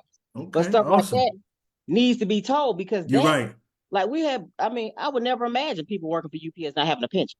Like, and if it weren't for one of our members trying to retire, I wouldn't even know. I wouldn't have figured it out. So I'm thankful that she said something and we, moved on it because it's people out here not even getting the benefits they deserve just because and don't know that's how you got it. So Well, thank you. Like so much. Sister, it's funny you mentioned that. When I first started, it was in 73. In 74, there was a couple of guys had retired part-time. And I remember one specifically, he got $750. That was his retirement, a one-time check for $750. They didn't pay into the retirement plan for part-timers at that time. They didn't start until, if I'm correct, in 75, I believe. I believe it was 75, they started paying into the retirement for part-timers. But can you imagine a guy had 29 years in and he got a $750 check? So it's when you think about the changes that have gone on and those who have fought for those changes, you know, I thank them also for you, sister, that, you know, for you to take the time and listen to people, knowing that, finding out that they weren't getting a pension. You know, how many times do we hear that story? Yeah. You know, and it's important that our history is taught too. Again, our history is on mute. And if we don't express it, we don't have it thrown out there, we don't know how we got where we are today. Mhm. Amen. And there's still contracts that don't That's it. have pensions, Yeah. right? There's still contracts. You know, one of the things I was in Memphis some years back, I think it was the 50th anniversary of the Dr. King's assassination. And I went over to the Union Hall that represents those workers. They don't have a pension. Yeah. They're municipal workers and they still don't have a pension, from what the guy at the Union Hall told me, right? So our cry has got to be, so when we talk about justice, justice is all of these people, whether you work at McDonald's, whether you work at Burger King, whether you work at, you know, we should have a pension, right? And if we're not going to have a pension, then you should have a national pension, right? Like people in Europe do, that allows them to retire with dignity, right? $2,800 a month, Social Security after you done worked 30 or 40 years. That ain't no kind of correct way to pay nobody for working all those years. Something wrong with that. And it's depending on how much you make. And Chris, and they want to take that from us too. So That's right.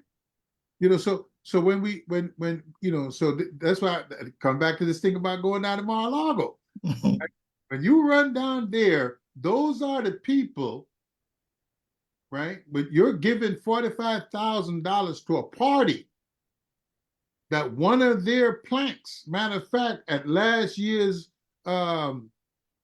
State of the Union, Joe Biden got them to back up off of this idea that they wanted to privatize Social Security and turn it into a 401k for young workers in the future, right? And that's how they do it. Oh, no. It ain't going to affect you, Mr. Hooker. It ain't going to affect you, Yvette. It's going to affect that guy that's coming tomorrow, right?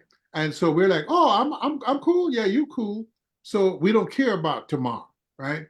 These are the people that we're giving $45,000 now. $45,000, you could say, well, that's chump change, but it's $45,000 more than the sucker had yesterday, and it's too much. $45,000 too much.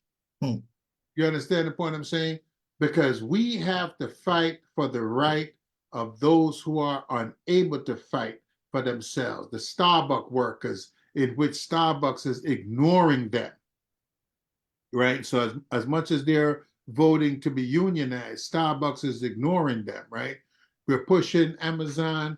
I ain't gonna say too much. I have my opinions about that. But if we're going to do something, then we need to jerk the entire system. Now, we control planes and trains, and our brothers and the ILA and the ILWU control the ports through which all of these suckers make their money, right? Amazon don't make nothing in America. It all come from someplace else. It's got to come through the port, get on a train, get on a plane to go someplace else. We can shut this sucker down. Make a demand, right? So you worrying about Zimmerman and them having some Teamster link, you know what I'm saying? You need to be talking to each other, labor, right? And determining when we gonna have that shutdown if Starbucks refuses to negotiate with its membership, if Amazon refuses to negotiate on behalf of its employees, if you know what I'm saying, we you know, so we sitting around, we playing with their lawyers and their judges. No. I tell you what, man, how about ain't nobody gonna have nothing until y'all sign contracts? We need to go back to what made unions powerful. which was taking away our labor. Yep, Let me tell you something. No I agree. trains don't move, no planes don't move, nothing move, no ship, no nothing. And see how quickly they come to the bargaining table.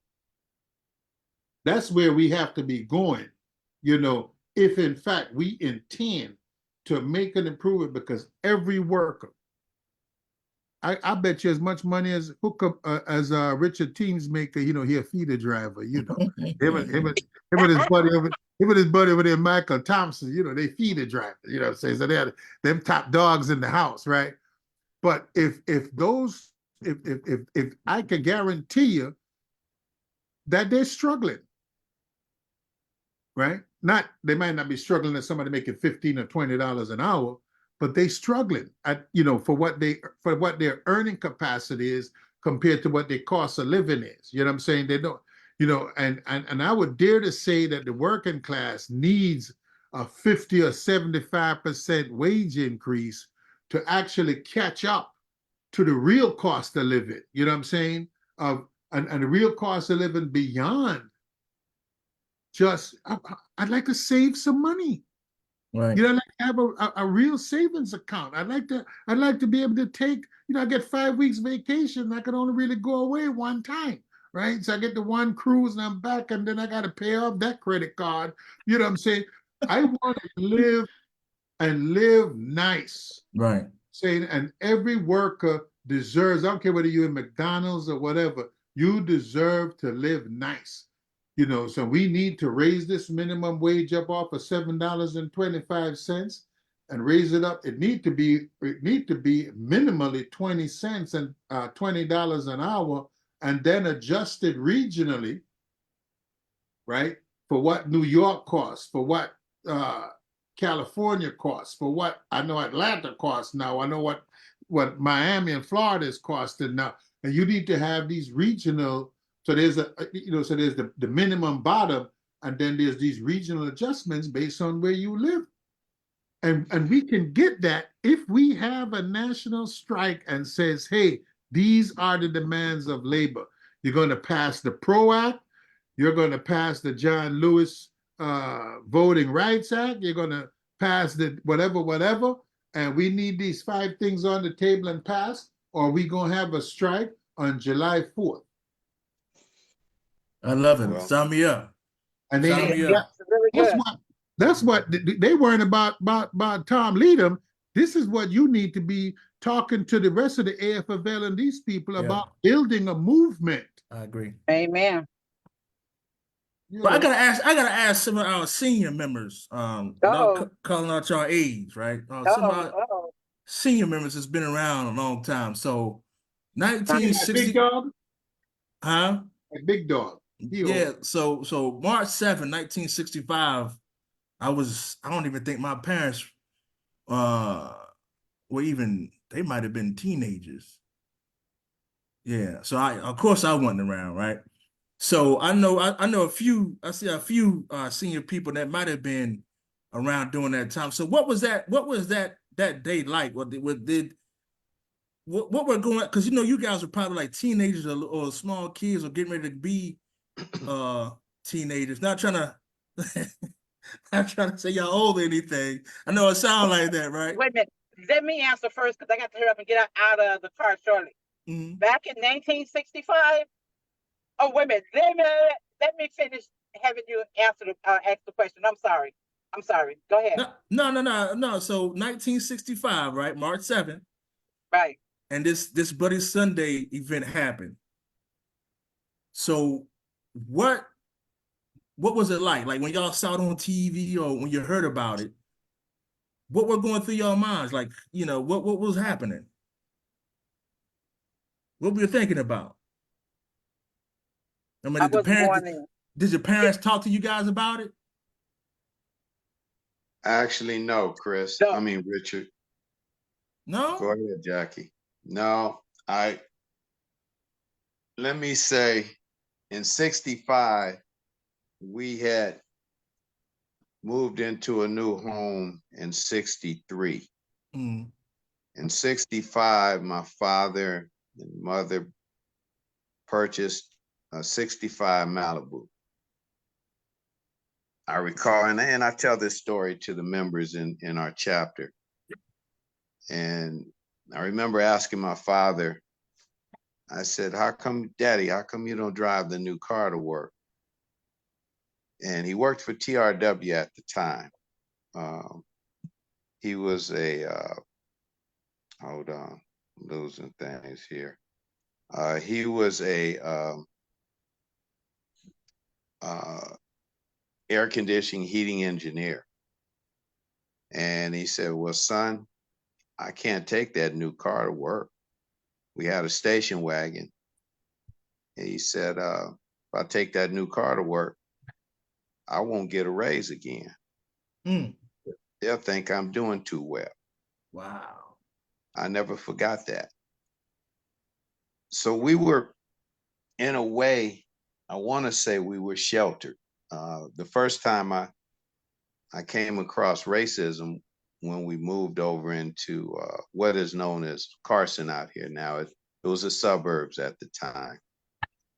And a young little girl, I'm in the second grade, and little girl asked me,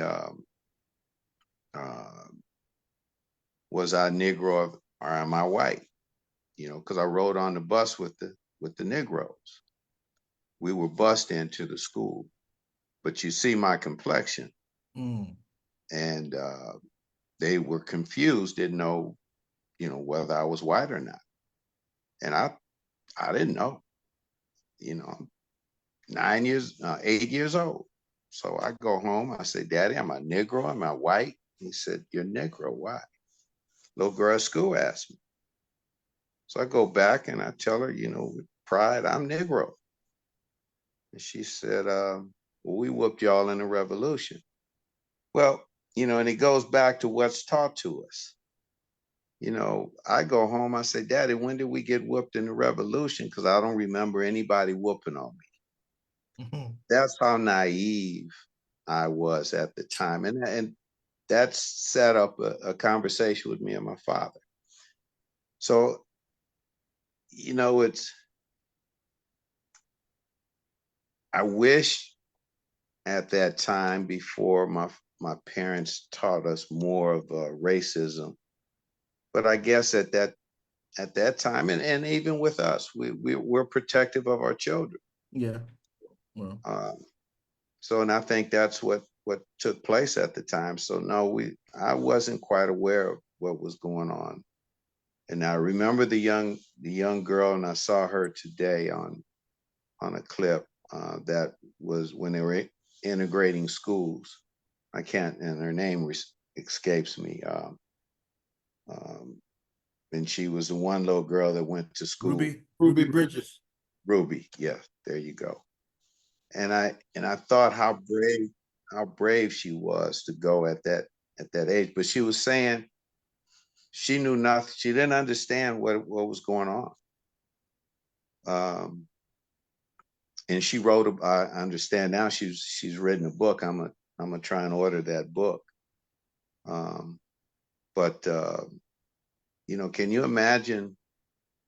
You know, 6, 7 years old, and you're faced with these people hollering at you, and you're the only one in school being taught, and one teacher had the nerves to be able to want to teach you, you know, despite all that was going on. I commend that teacher, and I commend that young girl and her parents. Mm-hmm. You know, how scary was that for her parents? So there were scary times. You know, the riot came about shortly after in LA. There was a lot going on. Mama Spears, what you was about to say? Yeah, man, that's okay. I gotta ready to go in shortly. But no, I said in 1965, I was in Memphis, Tennessee. And I can't remember too much what happened in 65. Mine was very short. Okay. So we came to California in 69. So I was young, I was a baby. Got you. You was a baby, huh? Mhm. I I ain't hear telling you. too much, okay? I'm telling you right now. I I'm hear telling you. you right now. I'm not telling you. I hear And don't you. be laughing at me. Uh, I was Brother Vegas. Richard. That's for that's Brother all. Thompson. Huh? Yeah.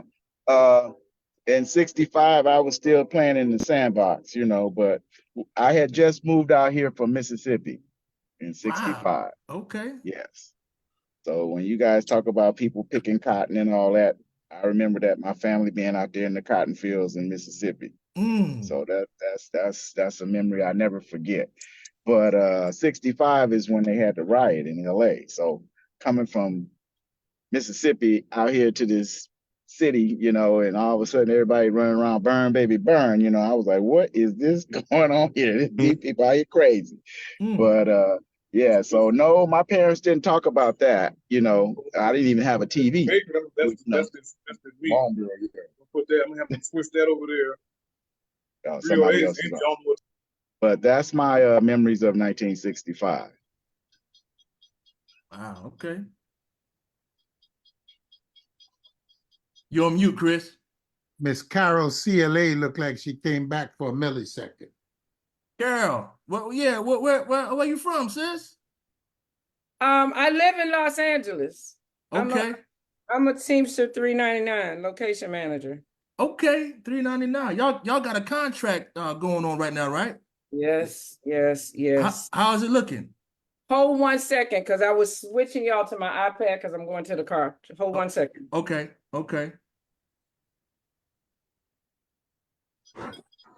Okay, here we go. Can you hear me? Yes, ma'am. All right. It's not looking good. They've been preparing us for strike. Okay. And no. So here's what I wanted to say. I mean, okay, in the practice of acceptance, you're right. Okay, this is what it is. However, I haven't, because I'm only been in the union like 4 years prior to the first strike. I haven't worked since the first strike. I haven't gone back to work because the people who have the few jobs that are there have been in the union like 20 years. So you haven't worked since last year? I haven't worked actually since months leading up to the strike, because what had happened, wait a minute, hold 1 second.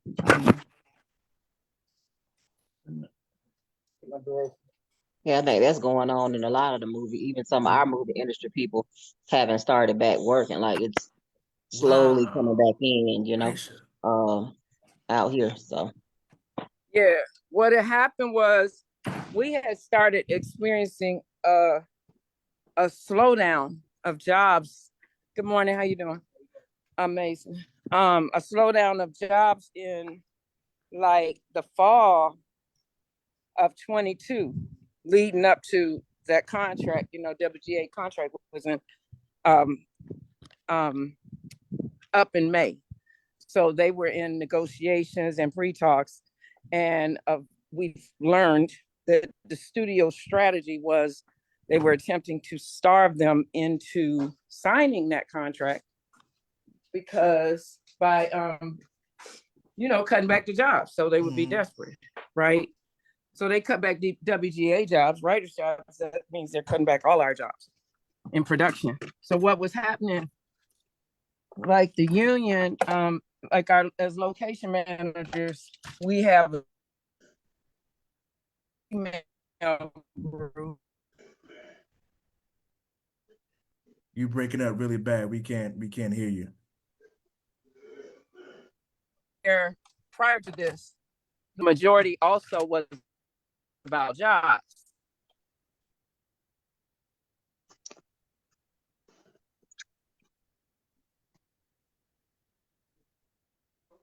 Sis, we can't hear you. I don't know if you dropped out. yeah, she froze up. So I don't know if it's Yeah. just Yeah, she that's a froze up. common tactic though, for sure. To try to get people in a desperate situation right before a strike, Right. or contract negotiations come up or whatever. Mm. Can y'all hear me now? Yes, Yeah. sis, we got you now. Okay, yeah, I forgot I was going in my garage, so I was saying, hold on. So yeah, while probably, like I said, probably 6 to 7 months prior to the strike, prior to May, the expiration of the contract, the studios had already slowed down production in an attempt to get the writers to sign the contract in May. Writers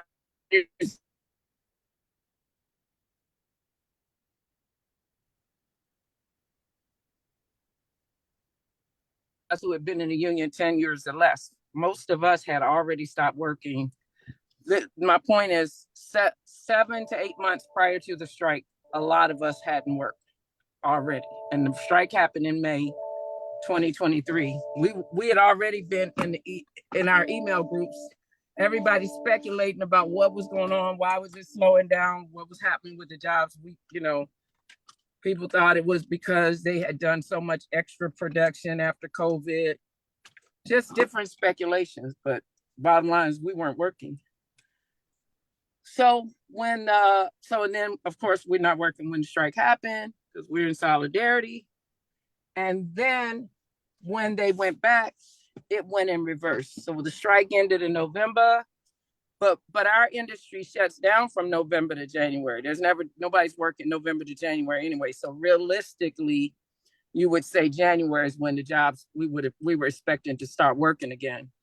And the only people working now are, again, just like in reverse, the people who are been in the union like 20 and 30 years. We still see managers asking to be assistants because they can't get their own shows. Mm. And so myself, having been in the union only 4 years, that's a year and a half that I have not worked. So to me, that's a bloodbath. And they're telling me now to prepare for strike and, suck it up because we need to fight and stick to the demands that they want, that they have, which I understand are valid about insurance. I definitely understand that. But it is difficult, of course, because I need a job. Wow.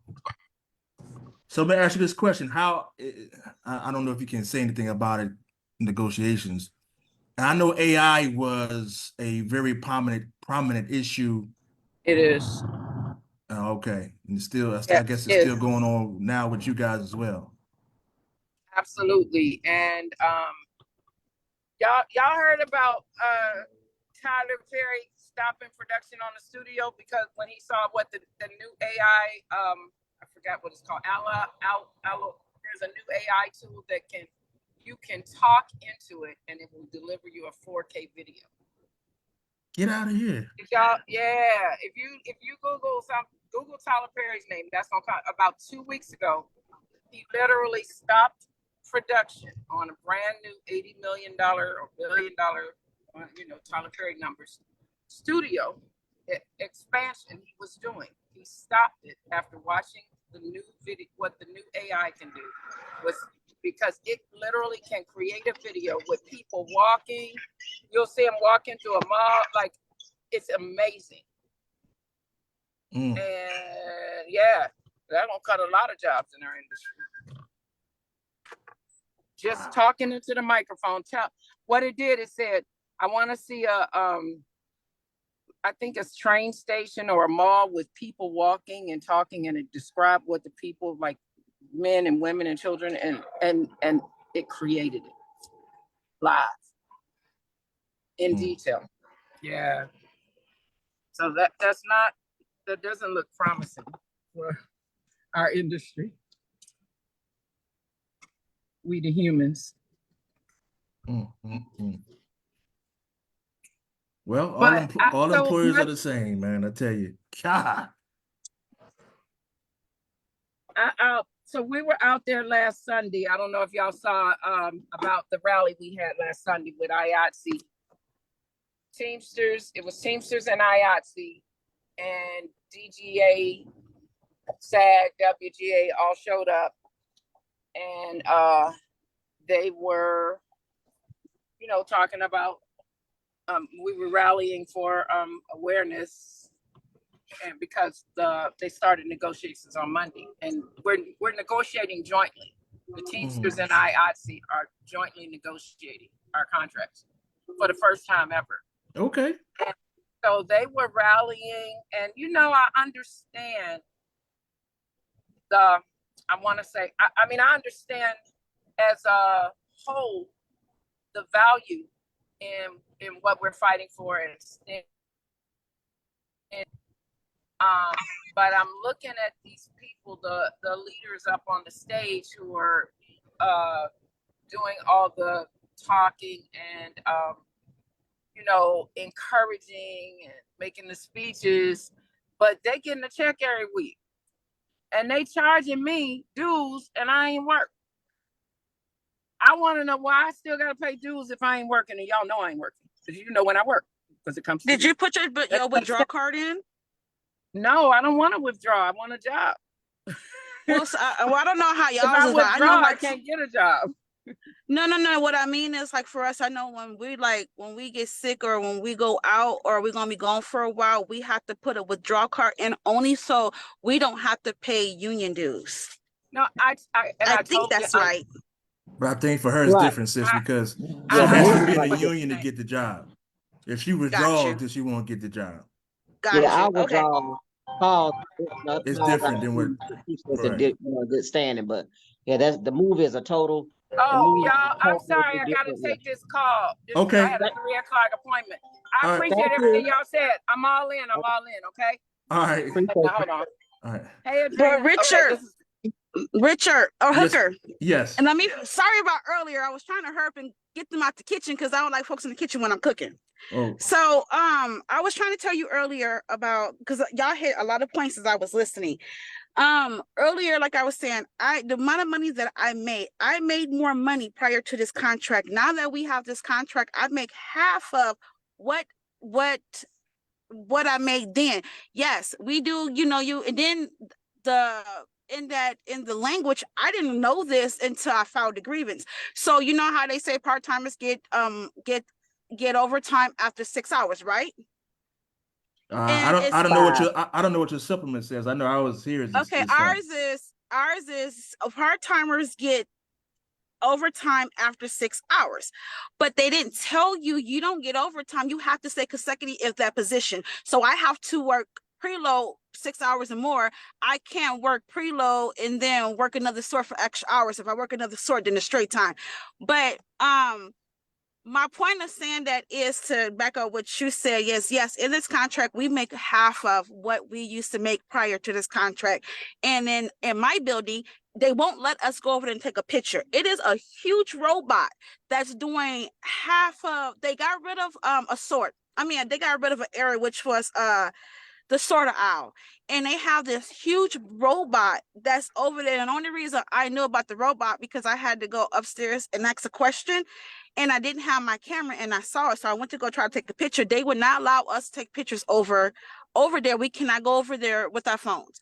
But the thing about the voting, I keep hearing, let me go back to what Chris said. I keep hearing everybody say, we need more money. We get more money. The economy needs more money. But every time we get more money, the cost of living go up. So even if we get more money, the cost of living is going to go up. So it's redundant to keep saying we need more money because we can get all the money in the world, but if the cost of living keep going up, then it doesn't make sense. Am I right or wrong? Well, I know what Chris was saying. That's why he said that to keep up with the cost of living, you have to have, what do you say, Chris, about 75% more wages in order to keep up with the cost of living. Right. But see, if we get that raise, so say they just give it to us for whatever reason, let's play along with the game. Then your cost of living is going to go up again. So then we're going to need another 25% to catch up to that, to catch up to what they just raised it to. So no matter we keep getting more money, they're going to keep raising the prices up. Then the last thing, go ahead. Oh, the last thing. Go ahead. Go ahead. I'm sorry. So I'm trying to hurry get the food out of here. So the last thing is about, voting. I hear everybody talk about the youth voting. If you, a lot of the youth, I'm 48, so I didn't come up with the Southern racism. I came up with the racism. I was too light to be black. I was too dark to be white and too light to be black. That's the racism I came up with, and I came up with the Klan members. This is the first seat, Mike. Klan members. But if you don't teach the Mike, come out the car because I have an echo. You're echoing. Okay. If you don't teach the kids, a lot of these kids don't know about what happened. Actually, a lot of these kids don't care about what happened in the 40s and 50s and 60s. They don't care about who paved the way for us because they don't have to go through it. A lot of times, a lot of them don't really give a darn until they start experiencing stuff, just like with gun violence. A lot of them don't care until their loved ones get shot. And then when their loved ones get shot, then that's when they, want to get active and more involved because it hit them. But it's different when it doesn't hit you. So no, a lot of these kids don't know what picking cotton is. I don't even know what picking cotton is. And when we had to do the experiment, and I had a heart attack trying to do it because I didn't, I never experienced that. But the voting, if you don't teach these youth why it's more important to vote, they're going to same thought process I had when I turned 21. I'm not voting. Why should I vote? It's already predetermined who gonna vote. That was my thought process because that's what I was taught. Until I got in the real world and realized that's not what I was taught. And that's pretty much all I had to say. All right, sis. Thank you. And Go I ahead. just wanted to jump in when Come in, Sister Mike. Brown was talking about the wages. As far as if we have our contracts where we are negotiating a livable wage, and we have our COLA, because for UPS we at least have COLA increases as well. So cost of living, when that goes up, we supposed to get something to go along with it. So we could be in a good position, but we got to get there first. We still not at the livable wage for all Right. UPS and all Teamsters, Right. all across the board. So we have to get there first. And if we're there and they raise prices, we get an increase too. Like our contract should have language to make sure that when stuff goes up, we get it too. So we're never There you behind. go. We still fighting from behind still. We should be on top of that. So that's all I was mentioning on that. And California having 6 hours. I mean, check y'all supplement. Yeah, Hopefully the it's 5. supplement. Yeah, we gotta check that Y'all out. gotta Yeah, it's California. ours is 6 hours. We get overtime after our 6 hour. But where they didn't tell us that it has to be in the same area. So I would have to work preload for 6 hours, which is our preload runs between 6 and 7 hours. We don't have a 4-hour preload. It's 6 to 7 hours. So I got why they did it, but they didn't say if I work 16 hours, 8, 6 or 7 on this sort, and whatever on the other sort, that I don't get the overtime after my 6 hour. It's after my 8th hour. Oh well, yeah, they got some language on some I'm of that gonna stuff, tell you yeah. something, and this is another area on how UPS wins. You see how that is? So in the West area, and then I think also in the Atlantic area, I think 80% of the shift has to have workers that have worked 3 hours. And I forgot the length of time in order to qualify for a 3-hour guarantee. Now, my supplement is already a 3-hour guarantee. Then you got some areas where, like she said, 6 hours for part-timers get overtime. In our area here, it's 5 hours, and I think it's also down where you at too, Yvette. But then you go somewhere else. And then this group up here, they get 2 extra sick days, but this group over here don't have any. Over here, you get an extra week of vacation for this, but over here, you don't get nothing. And again, man, that's how UPS keeps us divided. We keep fighting. And You know, But UPS don't keep us divided. It's the union members that keep us divided. And I say that that's because true. I That's remember true. I got into it with a guy in I think he was out of 705. We was literally going at it. And he was trying to tell me, well, you people in California are spoiled. Y'all get this, y'all get that. And I'm like, you idiot, you have snow days. We don't have snow days. I mean, we need it now though, but we don't have snow days. We don't get half of the days that y'all get. I mean, we get ours, y'all get y'all's. We are in different regions and we get different things. We would never be on the same page. And that's Now, how they do. 705 and 710 are They got total their own. anomalies. Yeah, they got They their have their own. own contract. They're Yeah. not under a master. So they're I don't know, they different than us. special. Yeah, I mean, well, I don't even know how that even happened. I guess that's no, the no, history of I'll legal tell The you food what is right here. It's hot Yeah. though. Hold up. This is what power does. 710 and 705 are extremely, I don't know, I can't speak to today, but historically very powerful local unions that were not a part of Central States and were not a part of the Master Freight Agreement.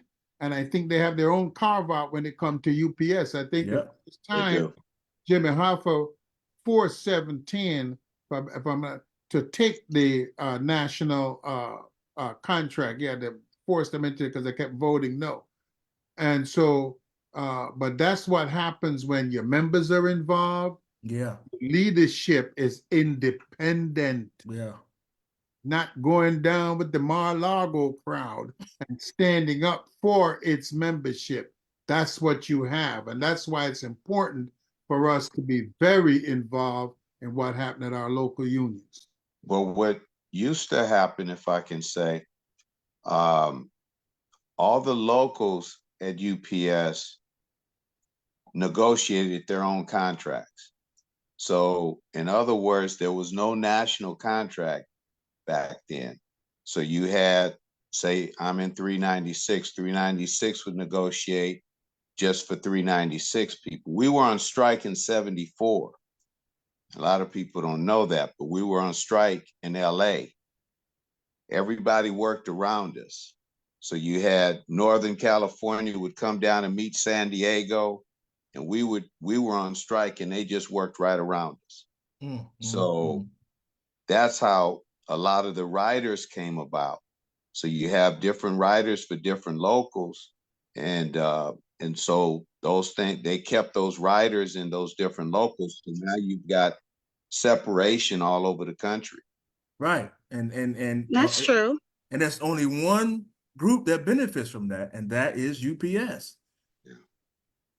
That's I don't see how hard it is to get everybody to have equal vacations, everybody to have equal, because you're sick already doing time it and over here. personal So it's time, not like right? you got to fight for it. It's already been done. So you can't deny me that. I'm just gonna say, hey, this is what we gonna bring this to the table because it's already been done up here. We're all doing the same work. So why are we not getting? I mean, some stuff should even, I'm certain with places you. I'm get with you. extra holidays that we don't get. Damn Columbus, but they get the Columbus Day up there. He's stealing. So, but our brothers and sisters, in certain areas get that off. Right. But so it's like crazy to me. Like everybody should have the same holidays and the same vacations. I'm with you. I'm with you with that. And that's how they keep us divided. But I don't want to hold everybody too long. We done been on for about 2 hours and 12 minutes. So we're gonna have some closing. Anybody got any closing statements, arguments, concerns before we get off?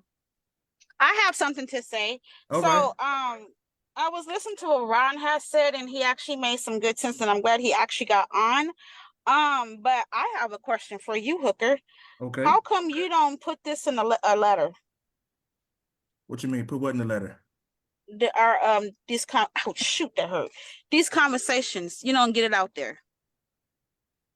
What you mean, like send a letter to saying that we get ready to go on, or what? No, like how we have these conversations right now, and all the information that especially like because Chris like books, so he goes so fast, I can't write them all down, but he puts out books. He puts out titles of books for us to go buy.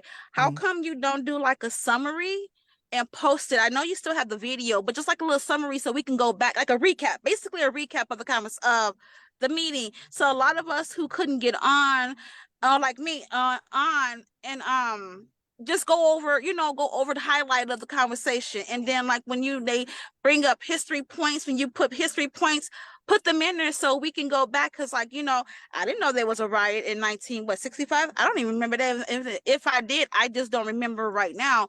But I could go back and reference to what y'all was saying and go look it up. I can, with the books what Chris has said, I can actually go look to see which ones I actually like, and I can go buy them. And not just me, just everybody. I got you. Okay.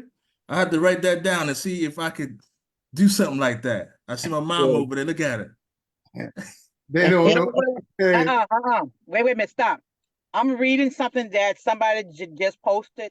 That's why I'm looking. I'm somebody post something on Facebook. But you know what? What this person posts, I'm gonna call you afterwards, Hooker. Because somebody look at some of those.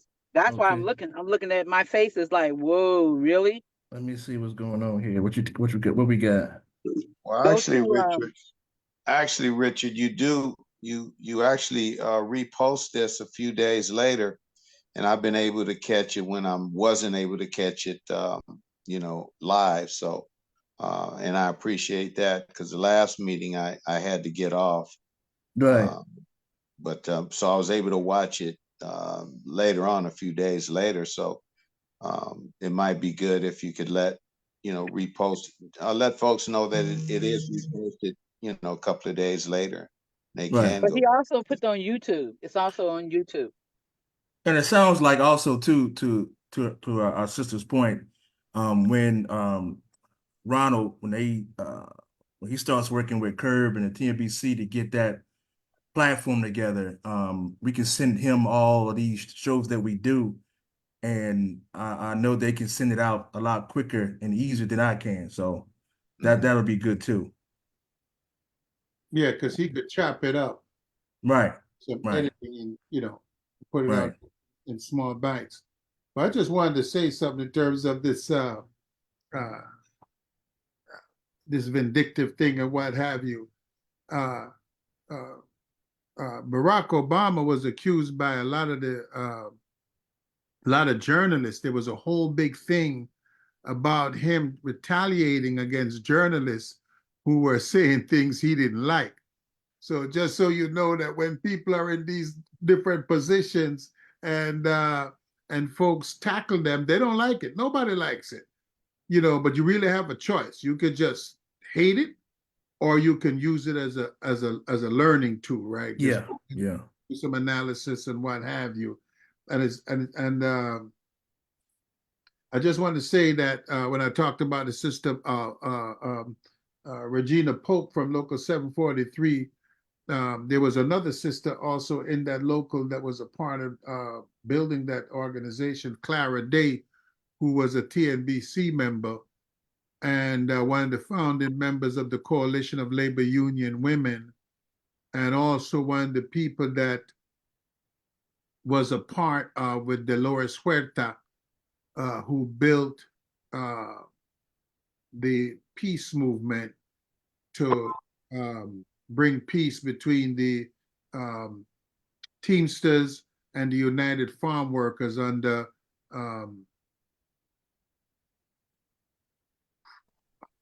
old age is killing me. Cesar Chavez. So that within this International Women's Month, please, this is these women were very instrumental in the movement of labor and in being better for women, being better for Blacks, being better for workers as a whole. So I didn't want to forget her because she's a very classy woman, Sister Clara Day from Local 743, who at that time was the largest, headed by a Black principal officer later on, Bob Simpson, who has passed away. And she was a part of that local. And we actually did a long interview with Bob Simpson some years back, talking about how he got involved with the union and the growth and what have you like that. So just wanted to say that, in light of Women's History Month, don't forget Clara Day. Sister was awesome. Yeah, and big shout out to all of our Teamsters sisters on this International Women's Month, man. And a couple of days ago, it was International Women's Day. So, yeah, shout out to all of our sisters on this call, all of our sisters in our organization. And I put this plug up here because we're getting ready to have a game night. Hold on, let me get back here to this thing here.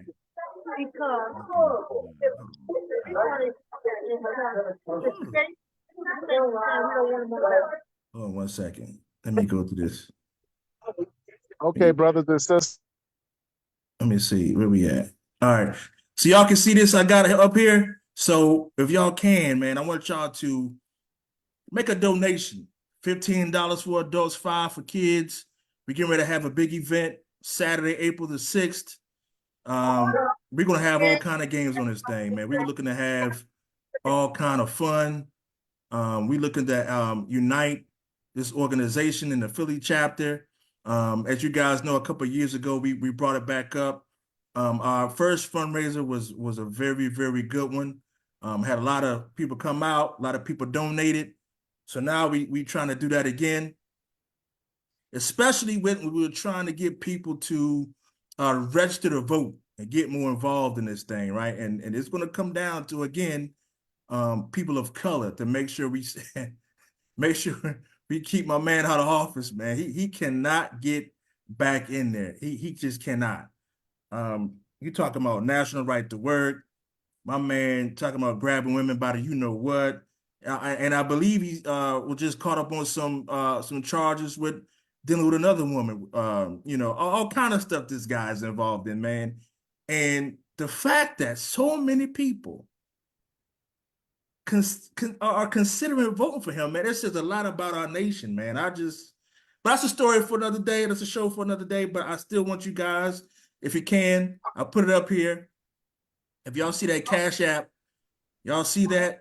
If you got a Cash App, you hit that, donate $15 for adults. If you want to donate more than that, nobody gonna be mad at you. Nobody gonna be mad at you.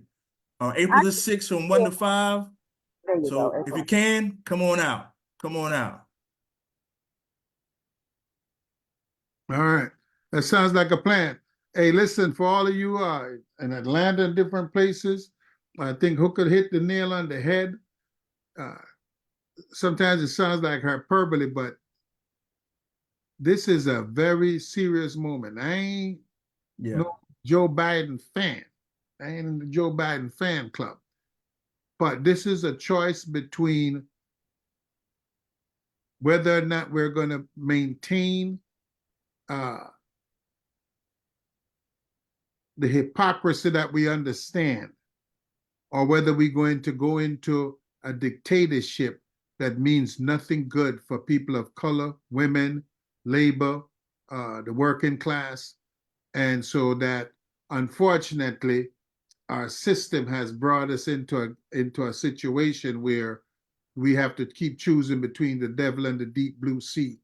And our union would be so much better off if it was building an independent path that workers could travel on, that we didn't have to keep making these negative choices. However, I rather deal with old Sleepy Joe than have to deal with a stupid dictator who is surrounded by a bunch of idiots who have no spine and whose only thought is destruction. And let me tell you something, for those of you that have kids and grandkids, your children's and your grandchildren's future is at stake. It is already bad enough in the atmosphere that we have. It can only get worse if we allow that orange maniac to come back to power. So please, wherever you are, get involved, turn out to vote. It is important, particularly in these swing states, Illinois, Pennsylvania, Wisconsin, Arizona, Georgia, Florida. We have got to make sure that people are getting to the polls and vote. So don't sleep this one. This ain't the one. No, not at all. All right, good people. We gonna get out of here. Now, unless anybody got anything All hearts and minds are clear. All right, so we're gonna do this again next month. Let me look at my calendar here. April the Woo, save. You see that save? That one's not cooking that well. April the 21st. Let's do April 21st. All Yeah, right. you know, that's the last day of Labor Notes, if anybody going. So, 4 p.m. yeah, but you know, the Labor Notes convention is the weekend. Oh. All right, let's do the 14th then. Let's do the 14th. April 14th. Let's do it at 4 p.m. April 14th. 4 p.m.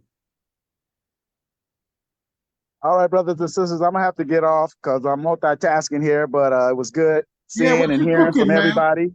What are you cooking? I got some hamburgers, some links, some hot dogs. We got Okay. all the fixings. All We're making right. it happen. I need to come out there. He Oh. burning. Cookie be burning. Paula said I'm burning it up. I see it. We're having a big birthday outing for Paula's granddaughter. She turned 4 years old today. Okay, happy Oh, birthday. no, happy birthday. Yeah, Happy so birthday. Happy All right. birthday, Paula. All right. Happy to her birthday. granddaughter. Paula not 4 years old. We know this. Thank you very much. She's a little older than 4. All right, you guys. Have a All blessed one, and I'll All talk right. to you guys later. Take All care. right. Y'all be good. Be All safe. right. Dog, Later. big dog. Have a good one, brother. All right now. Hello.